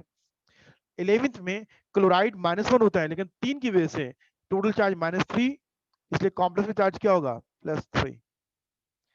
इन 11 में जो मोस्ट डिफिकल्ट है, कोई एक बताओ, उसमें ऑक्सीडेशन नंबर निकाल के समझाता हूं, बाकी फिर आपको खुद करने हैं। रिमेनिंग चार्ज सबके लिखवा दिए मैंने आपको, खुद भी देखें इसको कैसे रिमेनिंग चार्ज मैंने निकाले हैं, एनाइन से जरिए निकाले हैं ना। अब इसमें से किसी भी एक को हमें सॉल्व करना है, ठीक है? बताइए किसको सॉल्व करें? जिसका सबसे पहले क्वेश्चन आएगा बस मैं वही सॉल्व कर दूंगा, ठीक है? एक मेरे पास आ चुका है, मैंने इसको जरा होल्ड किया हुआ है। ओके बेटा, मैंने होल्ड किया हुआ है अपनी बात को, होल्ड किया हुआ है। ओके, दो आंसर आ गए, एक 6 कह रहा है और एक 9, दो मेरे पास सवाल आए। अब मैं 6 को पहले सॉल्व कर देता हूँ, 6 को। थैंक यू आ रहा है, थैंक यू अभी नहीं करना आपसे, अभी तो पढ़ाना है। 6 को, 6 का जनरल फार्मूला बनाए, क्या फार्मूला था? M + L = R। इस कॉम्प्लेक्स के remaining charge complex square bracket के ऊपर डली हुई है। यहाँ कॉम्प्लेक्स कंपाउंड नहीं है, कॉम्प्लेक्स इज अ आयन। बाकी सारे कंपाउंड है ना, उनमें आयन दोनों मिले हुए, पॉजिटिव नेगेटिव मिले हुए हैं। यहाँ कॉम्प्लेक्स में पॉजिटिव आयन दिया हुआ है। इसमें platinum is a metal. Ligand कितने हैं? 3 है। कौन है? इथाइलिन डायमाइन के मॉलिक्यूल है। और रिमेनिंग चार्ज क्या है? +4। मुझे प्लैटिनियम का ओरिजिनल में निकालना है। En is a molecule, charge 0 है। आप देखना En मैंने किस लिस्ट में लिखवाया आप लोगों को? मॉलिक्यूल में लिखवाया है। ये एक मॉलिक्यूल है, मॉलिक्यूल पे चार्ज 0 होते हैं। यस, प्लैटिनियम का चार्ज क्या होगा? ये 0 हो जाएगा, 4। रोमन में लिखेंगे 4। 6 तो ये सॉल्व हो गया ना। अब मैं सॉल्व करूंगा 9th वन। 9th वन में पहले फार्मूला लिखते हैं। फार्मूला क्या है? M + L = R। इस 9th की मेटल कौन सी है? क्रोमियम। अब लिगेंड एक नहीं है, 3 है। पहला कौन है? 2 अमाइन के मॉलिक्यूल है। फिर कौन है? 3 एको मॉलिक्यूल है। फिर कौन है? एक OH आयन है। और remaining charge of the complex मैंने भी लिखवाया था, +2। ये +2 कैसे आ गया? इस एनाइन से निकाला मैंने। ये -1 एक है और 2 है, तो -2 की वजह से यहाँ रिमेनिंग चार्ज क्या आएगा? +2 आएगा। अब वैल्यू पुट करो। क्रोमियम का ओरिजिनल में निकालना है। Ammonia is a molecule, neutral 0। Water is a molecule, 0। OH ion -1 एक है, रिमेनिंग चार्ज इज +2। ये 2 0 से 0, 3 0 0 हो गया। क्रोमियम -1 = 2, -1 राइट पे जाके प्लस हो जाएगा। Chromium = 2 + 1 and chromium = 3। तो हम इसको रोमन में 3 यूं लिखेंगे ऑक्सीडेशन नंबर को जब लिखेंगे। ये 9 समझा दिया मैंने आपको। अब आ जाइए लास्ट टाइप में, जिनमें कोऑर्डिनेशन स्फीयर जो है वो एनायोनिक है। इसका मतलब कोऑर्डिनेशन स्फीयर पे चार्ज नेगेटिव होगा। कितना नेगेटिव होगा ये निकालना होगा, कैटायन के जरिए निकालना होगा। इन सारे कॉम्प्लेक्स के साथ कैटाइन लिखे हुए हैं। पहले वाले में कैटाइन कौन है? पोटेशियम है। पोटेशियम को चार्ज +1 है और 2 है तो +2 हो जाएगा, तो कॉम्प्लेक्स का रिमेनिंग चार्ज क्या होगा? -2 होगा। सेकंड में देखिए, सोडियम में चार्ज +1 है, एक सोडियम +1, तो कॉम्प्लेक्स में चार्ज क्या होगा? -1। कॉम्प्लेक्स का रिमेनिंग चार्ज कैटाइन के जरिए निकाल रहे हैं। अब एग्जांपल में एनाइन से निकाला गया था। थर्ड में देखो, सोडियम 4 है, सोडियम इज अ कैटाइन, +1, 4 से +4, तो यहाँ रिमेनिंग चार्ज क्या आएगा? सॉरी, रिमेनिंग चार्ज क्या आएगा? -4। पोटेशियम +1 होता है, 2 पोटेशियम के एटम की वजह से, +2 है, तो कॉम्प्लेक्स का रिमेनिंग चार्ज क्या होगा? -2। फिफ्थ एग्जाम्पल में सोडियम के 3 एटम है, एक पे +1 होता है, तो 3 का चार्ज +3 होगा, तो कॉम्प्लेक्स का चार्ज क्या लेंगे हम? -3। सिक्स में ऑलरेडी -3 गिवन है, मतलब ये एनाइन गिवन है। सेवेंथ में ammonium is a cation, ammonium square bracket से पहले अमोनियम डला हुआ है, एक अमोनियम +1 होता है, एक अमोनियम, ये 4 नहीं है, ये एक अमोनियम है। अगर अमोनियम एक से ज्यादा होंगे ना, तो ये ब्रैकेट के बाद लिखा होगा, एक अमोनियम +1 है, तो नेगेटिव आयन क्या होगा? रिमेनिंग चार्ज -1 होगा। सोडियम +1 होता है, 2 है, तो +2 की वजह से कॉम्प्लेक्स का चार्ज क्या होगा? -2। पोटेशियम +1 है, 2 है, +2, तो कॉम्प्लेक्स चार्ज क्या होगा? -2। 10th में पोटेशियम में चार्ज +1 है, 3 होने की वजह से +3, तो कॉम्प्लेक्स चार्ज क्या होगा? -3। इसको ड्रॉप कर दीजिएगा KMnO4 को फिलहाल। 12th पोटेशियम +1 है, 2 है, +2, तो कॉम्प्लेक्स क्या होगा? -2। लास्ट में सोडियम +1 है, 3 +3, तो कॉम्प्लेक्स क्या होगा? -3।